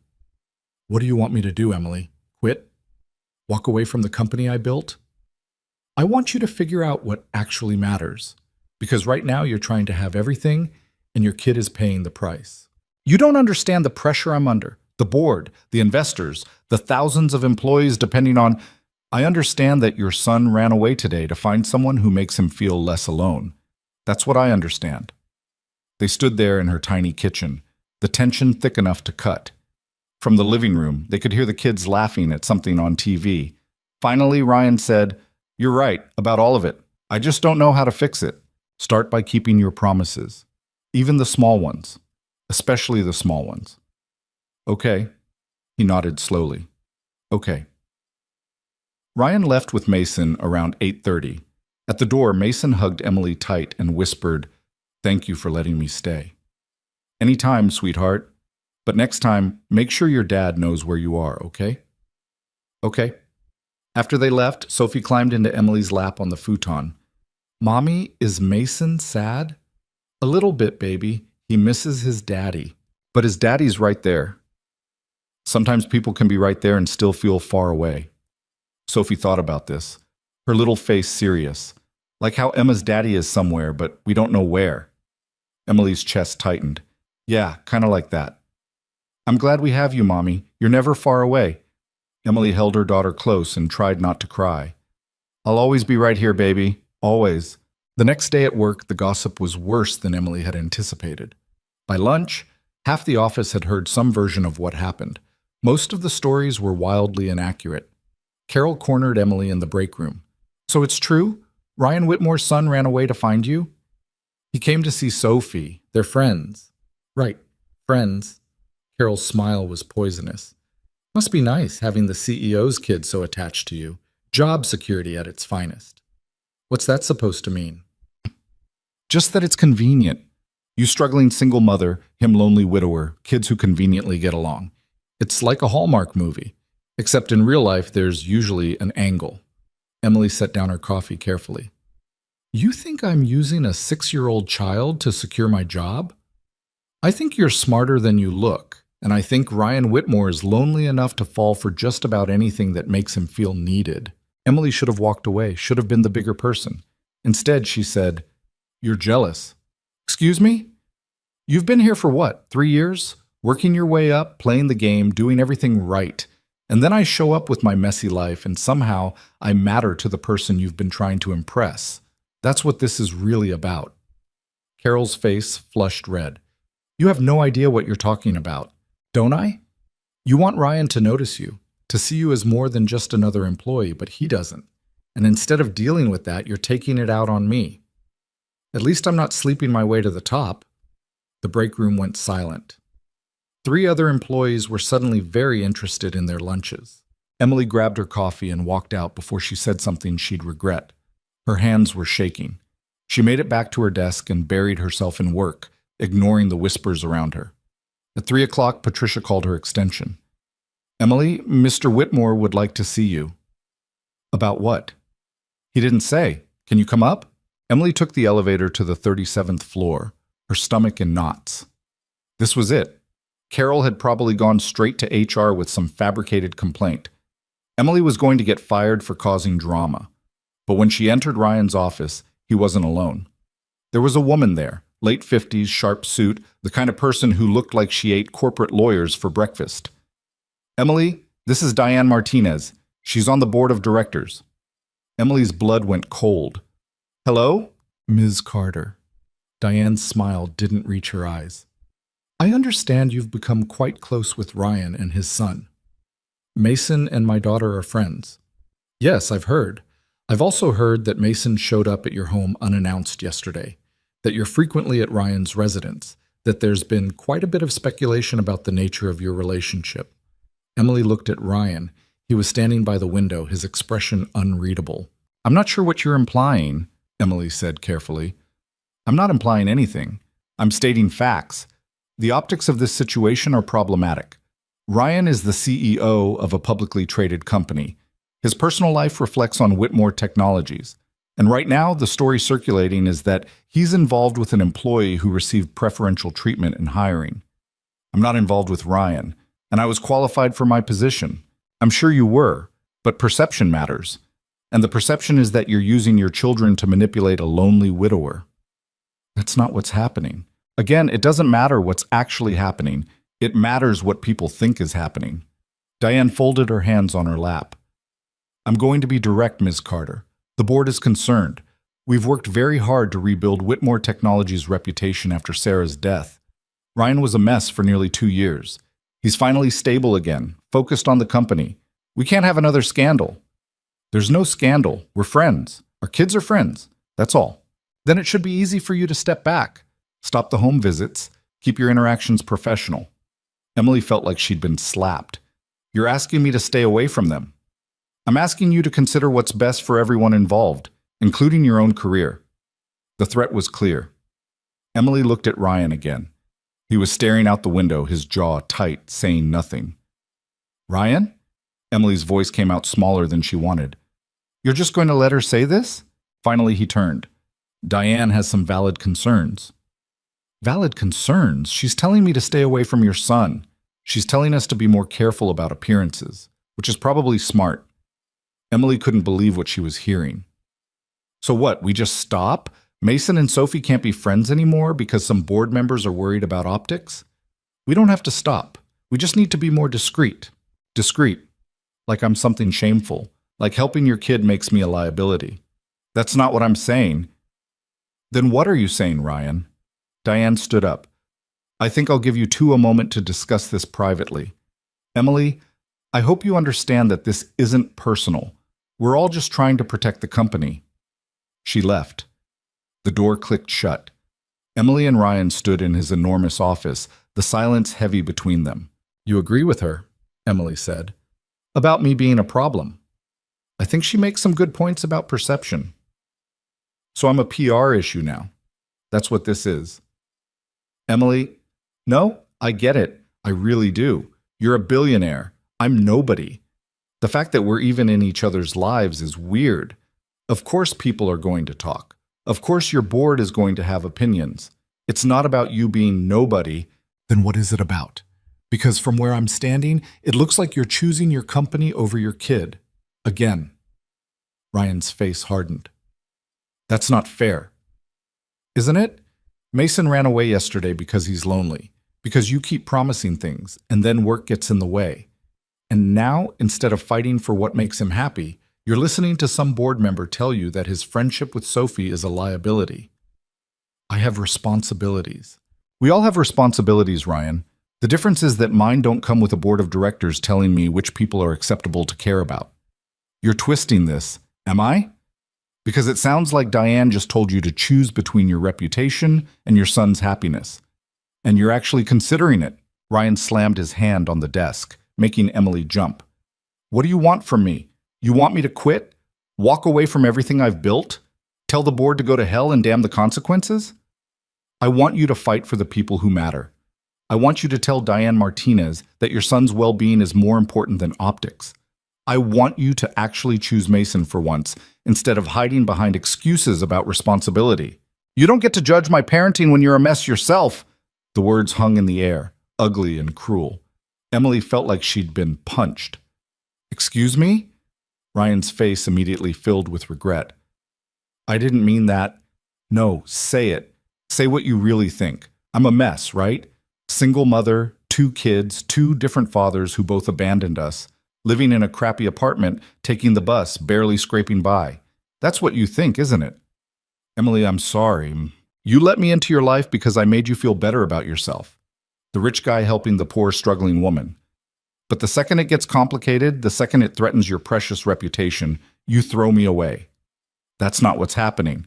"Yes, it is. That's exactly what's happening." Emily grabbed her purse. "You know what? Diane's right. This was a mistake. I should have stayed in my lane." Emily, wait. She was already walking toward the door. Ryan followed her. Please don't leave like this. Let me explain. Emily whirled around. Explain what? That you're embarrassed of me? That having me around makes your board uncomfortable? I already got the message, Ryan. I'm not embarrassed of you. Then prove it. Go back in there and tell Diane that Mason comes first. Tell her that you don't care what people think. Tell her that sometimes the right thing to do is messy and complicated and doesn't look good on a balance sheet. Ryan stood there, his mouth opening and closing, but no words came out. That was all the answer Emily needed. That's what I thought. She hit the elevator button. Tell Mason I'm sorry. Sophie's going to be heartbroken, but I'll figure out how to explain it. Emily, the elevator doors opened. Emily stepped in and pressed the button for her floor before Ryan could follow. Back at her desk, Emily packed up her things mechanically. She had 30 minutes left in her workday, but she couldn't stay, couldn't sit there knowing what had just happened. Janet appeared at her desk. You okay? You look like you're going to be sick. I need to go home. What happened? I need to go. Emily clocked out early and went straight to the daycare. Sophie was playing with blocks in the corner. Mason was there too. The nanny must drop him off before his evening activities. When Mason saw her, his face lit up. Emily, are you taking us to the park? Emily's heart shattered. Not today, sweetheart. Tomorrow? I don't know. Maybe not for a while. Mason's smile faded. Why not? It's complicated, honey. Sometimes grown-ups have to make hard choices. But we're friends. I know. And you and Sophie will always be friends. But your dad and I, we need some space. Did I do something wrong? Is it because I came here yesterday? No, baby, no. You didn't do anything wrong. This is about me and your dad, not you. But Mason's eyes were filling with tears. I knew it. I knew you'd leave too. Everyone always leaves. The words cut deeper than anything Ryan had said. Emily pulled Mason into a hug, even though she knew she shouldn't. I'm not leaving, okay? I'm still going to be right here. You'll see me at daycare. You and Sophie can still play here. It's just the home visits. Those need to stop. But why? Because sometimes things get too complicated and people get hurt. And I don't want you to get hurt. Mason clung to her. I'm already hurt. Emily held him until the nanny came to pick him up for his piano lesson. He left without saying goodbye. His little shoulders hunched in defeat. Sophie sensed something was wrong. On the bus ride home, she asked 3 times if they were going to see Mason this weekend. Each time, Emily deflected. At home, while making dinner, Sophie said, Mason's my best friend. I know, baby. Are we not friends with him anymore? Emily set down the spoon she'd been using to stir pasta sauce. We're still friends, but sometimes friendships change. Sometimes people can't see each other as much. Did his daddy do something bad? No, well, sort of. It's complicated. You always say that when you don't want to explain. Emily looked at her daughter, smart, perceptive, too aware for a 4-year-old. Sometimes grown-ups mess things up, Sophie, and kids end up paying for it. I'm trying to make sure you and Mason don't pay more than you already have. I don't understand. I know, and I'm sorry. That night, Emily lay in bed staring at the ceiling while both girls slept beside her. Her phone buzzed. A text from Ryan. Can we talk? She deleted it without responding. Another text. I'm sorry about what I said. You're not a mess. I was angry, and I lashed out. Delete. Mason's asking for you. He won't stop crying. That one almost broke her, but she deleted it too. The last text came at midnight. Please, just tell me how to fix this. Emily stared at that message for a long time before typing. You can't. Some things are too broken. She hit send and turned off her phone. The next morning, Ryan was waiting outside her apartment building. Emily saw him through the window, leaning against his car, looking like he hadn't slept. She considered not going down, but Sophie had already spotted him. Mommy, Mr. Ryan's here. Emily took a breath and headed downstairs, leaving the girls with a cartoon. What are you doing here? She said when she reached him. I couldn't sleep. I kept thinking about what you said, about choosing Mason. And? You were right. I keep saying he's my priority, but my actions don't match. I let work get in the way. I let the board's opinions matter more than his happiness. Okay, So what are you going to do about it? Ryan looked at her with those tired, desperate eyes. I'm stepping down. Emily's breath caught. What? Not permanently, but I'm taking a leave of absence. 6 months. Maybe longer. Patricia can handle day-to-day operations and the board can appoint an interim CEO. I need to focus on Mason, really focus, not just when it's convenient. Ryan, you don't have to. Yes, I do, because if I don't, I'm going to lose him. I can already feel him pulling away, and I can't. His voice cracked. I can't lose him too. Emily wanted to stay angry, wanted to hold on to the hurt from yesterday. But looking at Ryan now, she saw a man who was finally putting his son first. What about the board? What about Diane? I told them this morning. Diane tried to talk me out of it, threatened to remove me permanently if I left. I told her to do what she needed to do. You might lose your company. I already lost my wife. I'm not losing my son too. Ryan stepped closer. And I'm not losing you either. Not if I can help it. Ryan, I know I screwed up. I know I hurt you. But Emily, these past few months with you and your girls, it's the first time I've felt alive since Sarah died. Not because you fix me or complete me or any of that romance novel garbage, but because you see me, the real me. Not the billionaire, not the CEO. Just Ryan, the guy who can't cook and doesn't know how to load a dishwasher and is terrified he's failing his kid. Emily's eyes were burning. What are you saying? I'm saying I need you in my life. Mason needs Sophie. And maybe, if you'll let me, I can figure out how to be someone you need too. I don't need saving, Ryan. I've told you that. I know. That's not what I'm offering. He took her hands carefully. I'm offering partnership, friendship, someone who shows up. Not because they pity you or want to fix you, but because they genuinely care about you and your girls. The board will hate this. People will talk. Let them. Your reputation. I don't care about my reputation. I care about my son. And I care about you. Emily looked at their joined hands. She could say no, push him away, keep herself safe and protected and alone.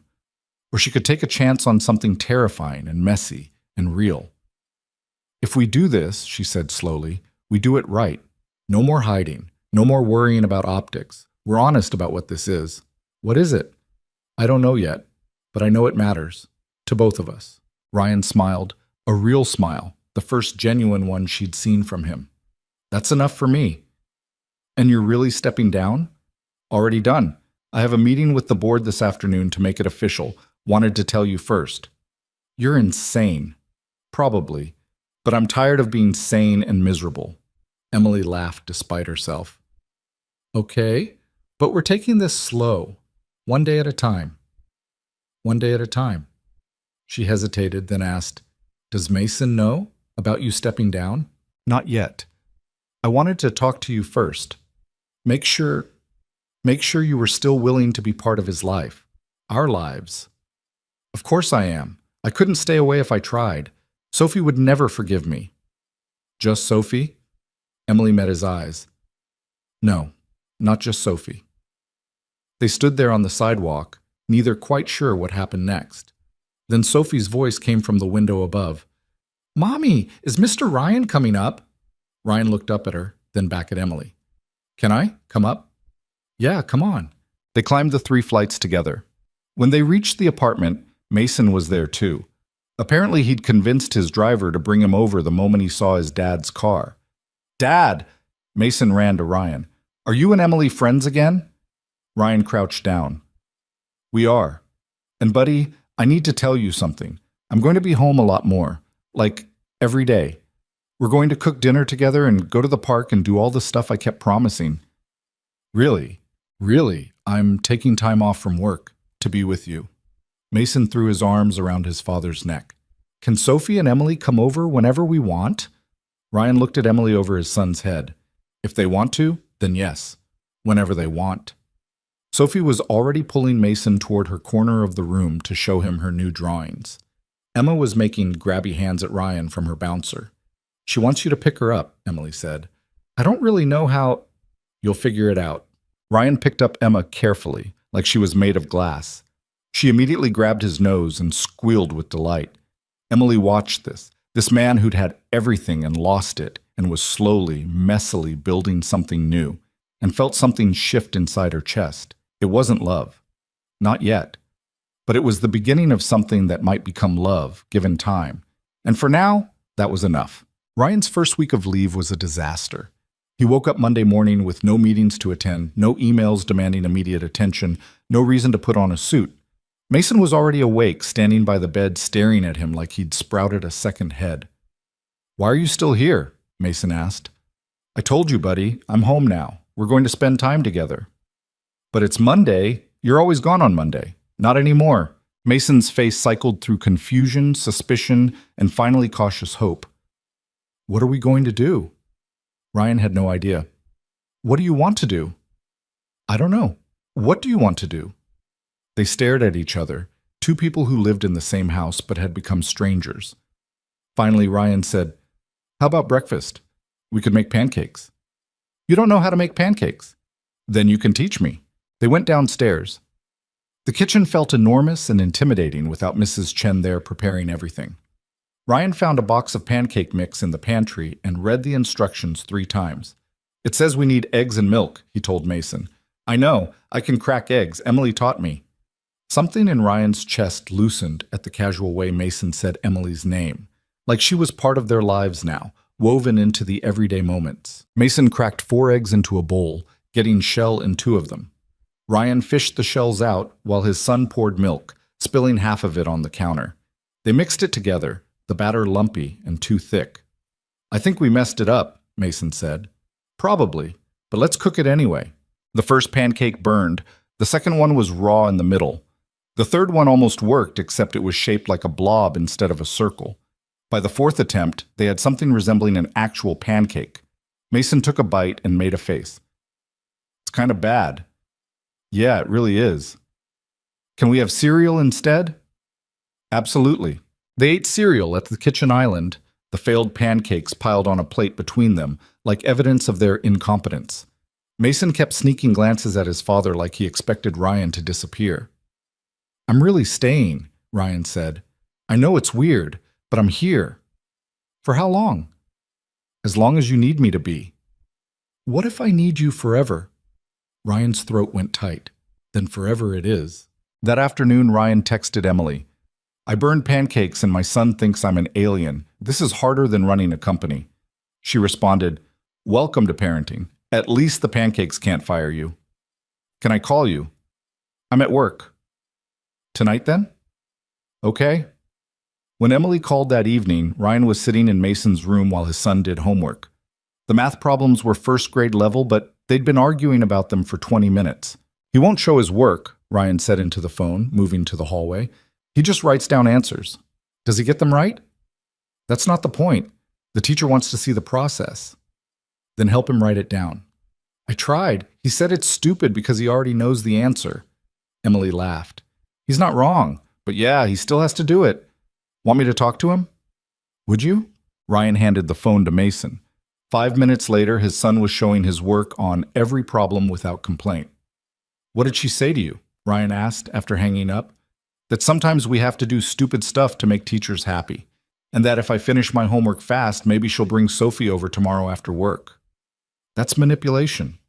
"That's parenting," Mason said, echoing Emily's earlier words. Ryan called her back after Mason was in bed. "Thank you for that. I was about to lose my mind. First grade math homework is designed to break parents. It's a conspiracy."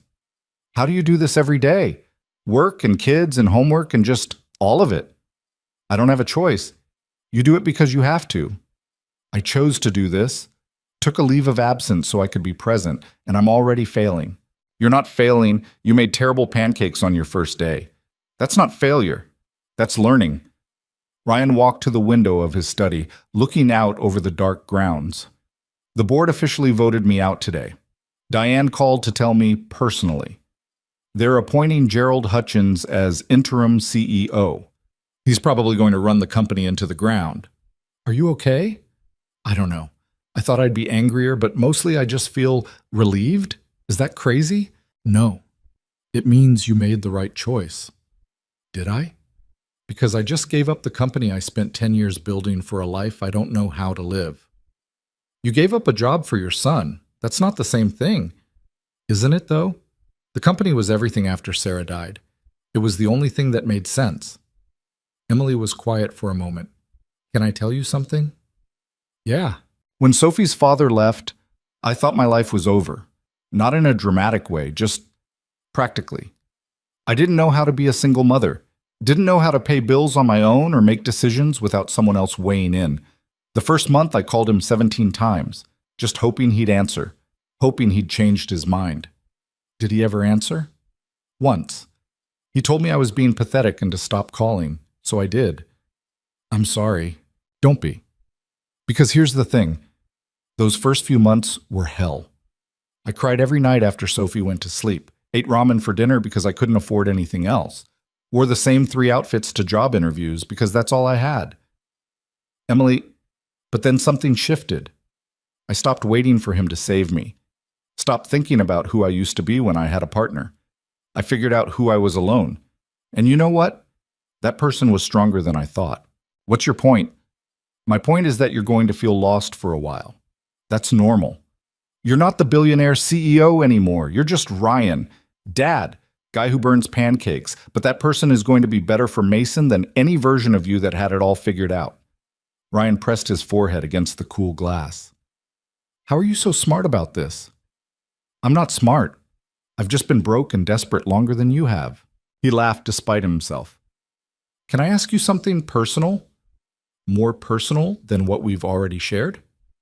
Do you think, is there a chance that we could be more than friends? The silence stretched long enough that Ryan started to panic. Forget I asked. That was inappropriate. You don't have to.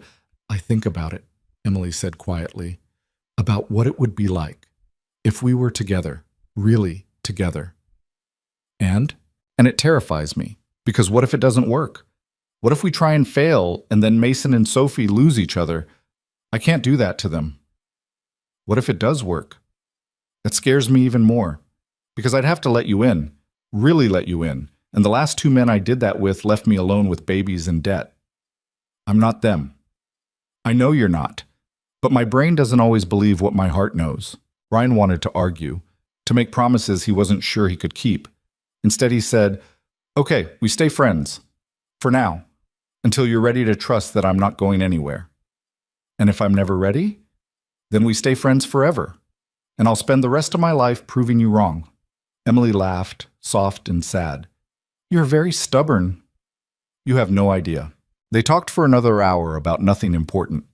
Mason's homework habits, Sophie's obsession with dinosaurs, the weird smell in Emily's building's hallway, normal things, easy things.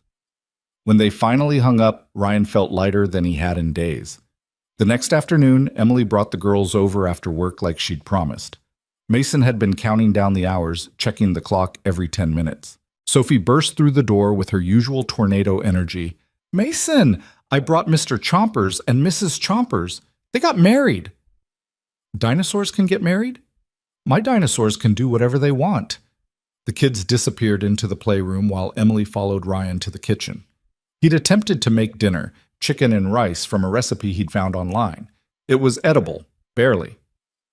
You're getting better, Emily said, taking a bite. You're a terrible liar. Okay, it's pretty bad, but you tried. That counts. They ate together, all 4 of them, at the kitchen table.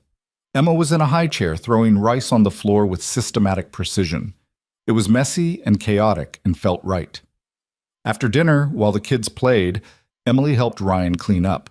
They developed a routine. He washed, she dried, they talked about their days. Carol got fired, Emily said casually. Ryan almost dropped the plate he was holding. What? When? This morning. HR called her in. Apparently she'd been spreading rumors about several employees, not just me. Someone filed a formal complaint. Do you know who? Janet thinks it was someone from accounting, but honestly, it could have been anyone. Carol wasn't exactly popular. How do you feel about it? Emily shrugged. Relieved, mostly. The office is a lot less tense without her glaring at me every 5 minutes. I'm sorry you had to deal with that. With any of it. It's not your fault, isn't it? You're only in that position because I flagged your application. The gossip, the speculation, that's on me. Ryan, stop. I'm a grown woman who made her own choices. I chose to apply, chose to accept the job, chose to bring my kids to your house. You don't get to take credit for the bad stuff and none of the good. But, no buts. We're partners in this, remember? Equal responsibility for the mess. Ryan dried his hands and turned to face her fully. They were standing close in his enormous kitchen, close enough that he could see the flecks of gold in her brown eyes. Emily, Dad, Mason's voice interrupted. Sophie says dinosaurs don't eat pizza, but I think they would if they could. The moment broke. Emily stepped back, smiling. Sounds like you're needed for a debate. Apparently. Ryan went to the playroom and mediated the great dinosaur pizza debate. When he came back, Emily was on the floor with Emma, helping her stack blocks. She looked up and smiled at him, and something in Ryan's chest went warm. He was falling in love with her. Had probably been falling for months. The realization should have scared him, but it didn't. It just felt inevitable. 3 months passed. Ryan learned how to cook basic meals without burning the house down. He took Mason to school every morning and picked him up every afternoon. They did homework together, went to the park, had movie nights with blanket forts. Emily and the girls became permanent fixtures in their lives. Dinners together 3 times a week. Weekend trips to the zoo, the aquarium, the beach. Sophie's 5th birthday party in Ryan's backyard with a bouncy castle and too much cake. The board offered Ryan his position back twice. Both times he said no. Gerald's running the company into the ground, Patricia told him during one of their weekly check-ins. The acquisition fell through. Stock prices are down 15%. Investors are getting nervous. Then they should find a better interim CEO. They want you back, Ryan. I'm not ready. When will you be ready? Ryan looked at where Mason was teaching Sophie how to play chess in the living room. His son was laughing, actually laughing, at something Sophie said. Maybe never, Ryan said, and I'm okay with that. He wasn't lying. For the first time in his adult life, the company wasn't the most important thing. Mason was happy. Ryan was present. That mattered more than stock prices or investor relations. But money was getting tight. Not desperately tight. Ryan had enough saved to live comfortably for years. But he wasn't bringing in income and the bills kept coming. One night, after the kids were asleep, Emily found him in the study going over finances. You okay? She asked from the doorway. Yeah, just reviewing some numbers. She came in and looked at the spreadsheet on his screen. That's a lot of red. It's fine. I've got savings. But you're worried. A little. I've never not worked before. It feels weird not contributing. Emily sat on the edge of his desk. You know what you should do? What? Start something new. Something that actually matters to you. Like what? I don't know. What did you care about before you cared about making money? Ryan had to think about that. I wanted to make things easier for people. Technology that actually helped instead of just existing to generate profit. So do that. It's not that simple. Why not? You've got a time. You've got expertise. You've got connections even if you're not actively using them. Emily leaned forward. Ryan, you stepped away from the company to be a better father. You've done that. But you're also a person with skills and passions. You can be both. What if I fail? Then you fail, and you try again. That's how it works. Ryan pulled her closer until she was standing between his knees. How are you always right about everything? I'm not. I just have more practice being wrong. He kissed her then, soft and careful, giving her time to pull away. She didn't. Instead, she kissed him back, her hands coming up to frame his face. When they broke apart, Emily was smiling. Took you long enough. I was trying to be respectful, give you space. I appreciate that, but I'm done being scared. Yeah? Yeah? They told the kids the next weekend.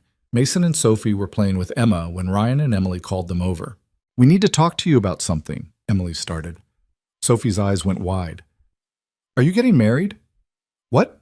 No, I mean, not yet. We're not... Emily looked at Ryan, flustered. He took her hand. Your mom and I are dating. That means we're going to spend more time together. As a couple. Is that okay with you guys? Mason looked at Sophie. Sophie looked at Mason. Then they both burst out laughing. We already knew that, Sophie said. You did? You kiss when you think we're not looking, Mason added matter-of-factly. We do not... Ryan started, then stopped. Do we? All the time, both kids said in unison. Emily covered her face with her hands. Oh my God! So can we keep playing, or do you have more grown-up stuff to tell us? Sophie asked. That's it, Ryan said, trying not to laugh. That's all the grown-up stuff. Okay. Come on, Mason. Emma's trying to eat Mr. Chompers again. The kids ran off. Emily and Ryan looked at each other and started laughing. Well, that went well, Emily said. Better than I expected. They're smarter than we give them credit for. Clearly. 6 months after Ryan stepped down, he launched a nonprofit foundation. The focus was on supporting single parents, emergency childcare, job placement assistance, financial literacy courses, housing support. Everything Emily had needed when she was struggling and nobody offered. Emily helped him design the programs. She knew firsthand what worked and what didn't, what actually helped versus what looked good on paper but failed in practice. They hired small at first, just 5 employees working out of a rented office space, but word spread. Within 3 months, they were helping 50 families. Within 6 months, 200. The local news picked up the story. Then the national outlets. Billionaire trades corner office for community impact. The articles were mostly positive, though some questioned whether it was sustainable. Ryan didn't care about sustainability in the traditional sense. If the foundation helped even one family avoid what Emily had gone through, it was worth it. 1 year after they'd met in the supermarket, Ryan took Emily and the kids back to that same Shaw's. It was a Saturday afternoon, the store half empty, just like before. They walked the aisles together, the kids running ahead to look at toys. Emily grabbed groceries, real groceries now, not the bare minimum she could afford. Ryan pushed the cart. In aisle 7, near the baby formula, they saw her. Young woman, maybe 25, with an infant in one arm and a toddler clinging to her leg. She was staring at the formula prices like they were written in a foreign language. Emily stopped. Ryan stopped beside her. Should we? Emily asked quietly. I think we should. They approached carefully. The woman looked up, defensive and exhausted. Excuse me, Emily said. I don't mean to intrude, but I've been where you are, and someone helped me once. Can we help you? The woman's eyes filled with tears. I can't afford all of this. My card's almost maxed out, and my baby needs formula, and I don't know what to do. What's your name? Ryan asked. Jessica. Jessica, I'm Ryan, and this is Emily. We run a foundation that helps single parents. Here's what we're going to do. We're going to buy your groceries today. All of them. Get whatever you need. I can't accept. Yes, you can, Emily said firmly. And then you're going to take our card. The foundation can help with childcare, job placement, emergency funds, whatever you need to get stable. Jessica was crying openly now. Why would you do this? Emily looked at Ryan, then back at Jessica. Because someone did it for me, and now it's my turn to pay it forward. They filled Jessica's cart. Formula, diapers, food, necessities. At the checkout, Ryan paid without blinking. Jessica hugged Emily so tight she could barely breathe.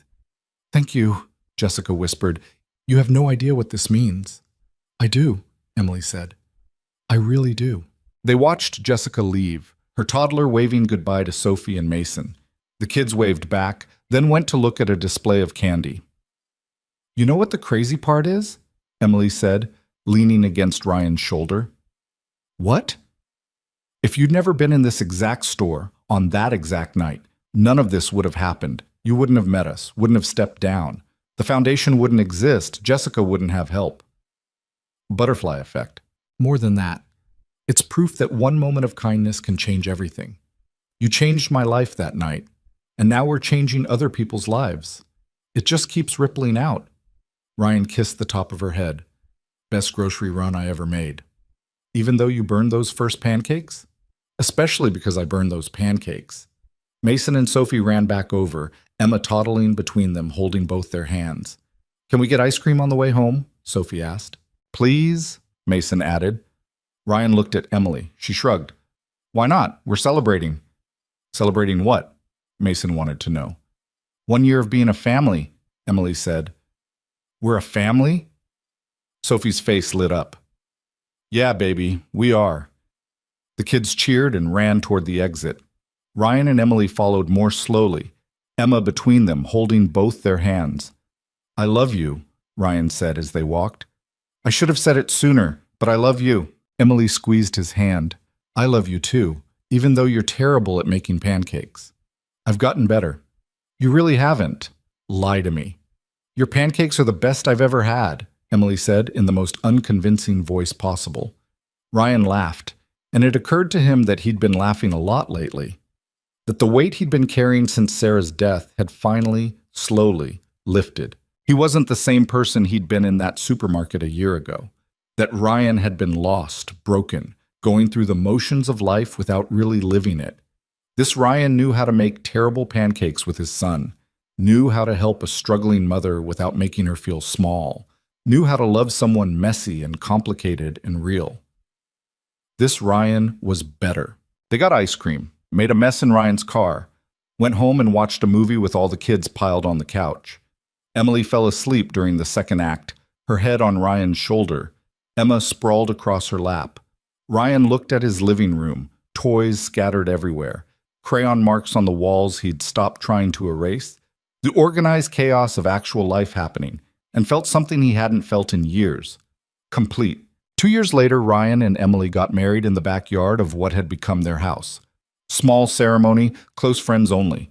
Mason was the best man. Sophie and Emma were flower girls who mostly just threw petals at each other. Janet from accounting caught the bouquet and immediately tried to give it back. The foundation staff all attended, along with Patricia, who cried through the entire ceremony. Diane Martinez was not invited. Ryan's vows made everyone cry. I thought I knew what love was, what family meant, what mattered. Then I met a woman in a supermarket who was trying to buy formula with a card that wouldn't work. And she taught me that the best things in life can't be bought or controlled or planned. They just happen when you're brave enough to show up and help and stay. Emily's vows were simpler. You showed me that some people actually keep their promises, that there are men who stay when things get hard, that money can't buy happiness, but it can buy a lot of formula, and sometimes that's exactly what someone needs. I love you for seeing me when I was invisible, for fighting for us even when it was complicated, for burning pancakes every single Saturday morning because you refused to admit you're bad at it. The crowd laughed. Ryan grinned. They kissed. The kids cheered. Emma threw more petals. At the reception, Jessica, the woman from the supermarket a year ago, came up to them. She'd found steady work through the foundation and was doing better. I wanted you to know, she said, holding her now toddler on her hip. I'm going back to school. Nursing program. The foundation's childcare program made it possible. That's amazing, Emily said, hugging her. And I've been volunteering. At the foundation, helping other mothers, paying it forward like you said. You don't have to do that, Ryan started. I want to. You gave me more than money. You gave me hope. Let me give that to someone else.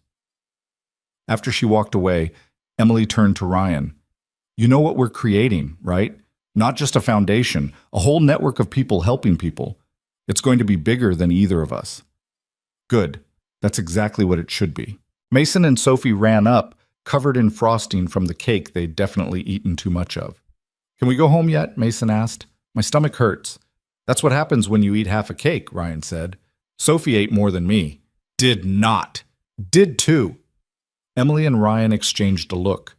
This was their life now, arguing kids and sugar highs and messes that couldn't be contained.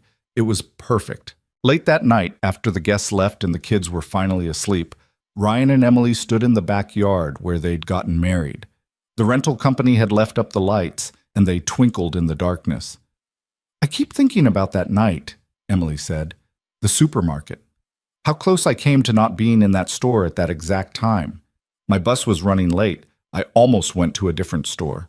So many tiny things that could have changed everything. But they didn't.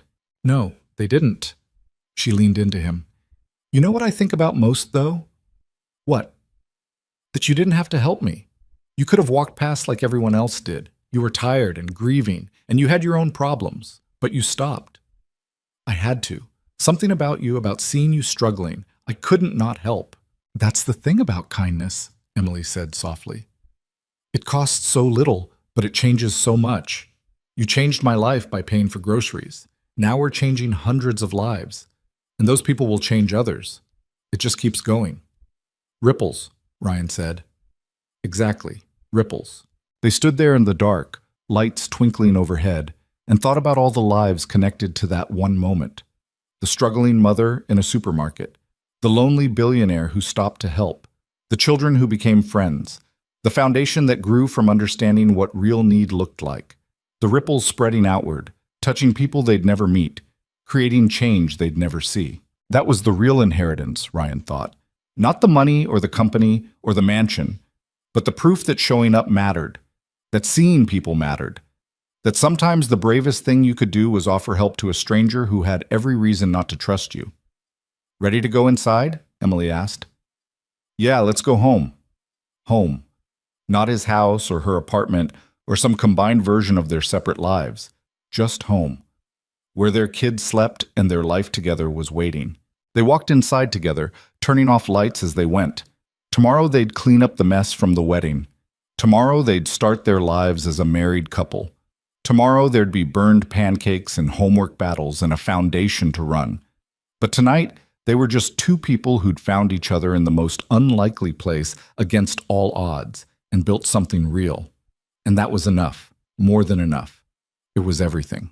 15 years later, Ryan stood in a supermarket with his kids, all of them now, including the son he and Emily had together, and the daughter they'd adopted through the foster system. They were buying supplies for the foundation's annual gala when Mason, now 21 and home from college, nudged him. Dad, look! A young mother was at the register, her card declining, a baby crying in her arms. Ryan watched Mason walk over without hesitation, watched his son talk to the woman, offer to pay, hand her a foundation card. Easy and natural, like it was the most obvious thing in the world. Sophie joined him, then their younger siblings. All of them helping, all of them kind. Emily appeared at Ryan's elbow. You see that? I see it. We did good, didn't we? Yeah, we really did. They watched their children help a stranger, continuing a cycle that started in this exact store 17 years ago. The ripples still spreading, still touching lives, still proving that one act of kindness could change everything. Ryan took Emily's hand and smiled. Some investments paid dividends forever.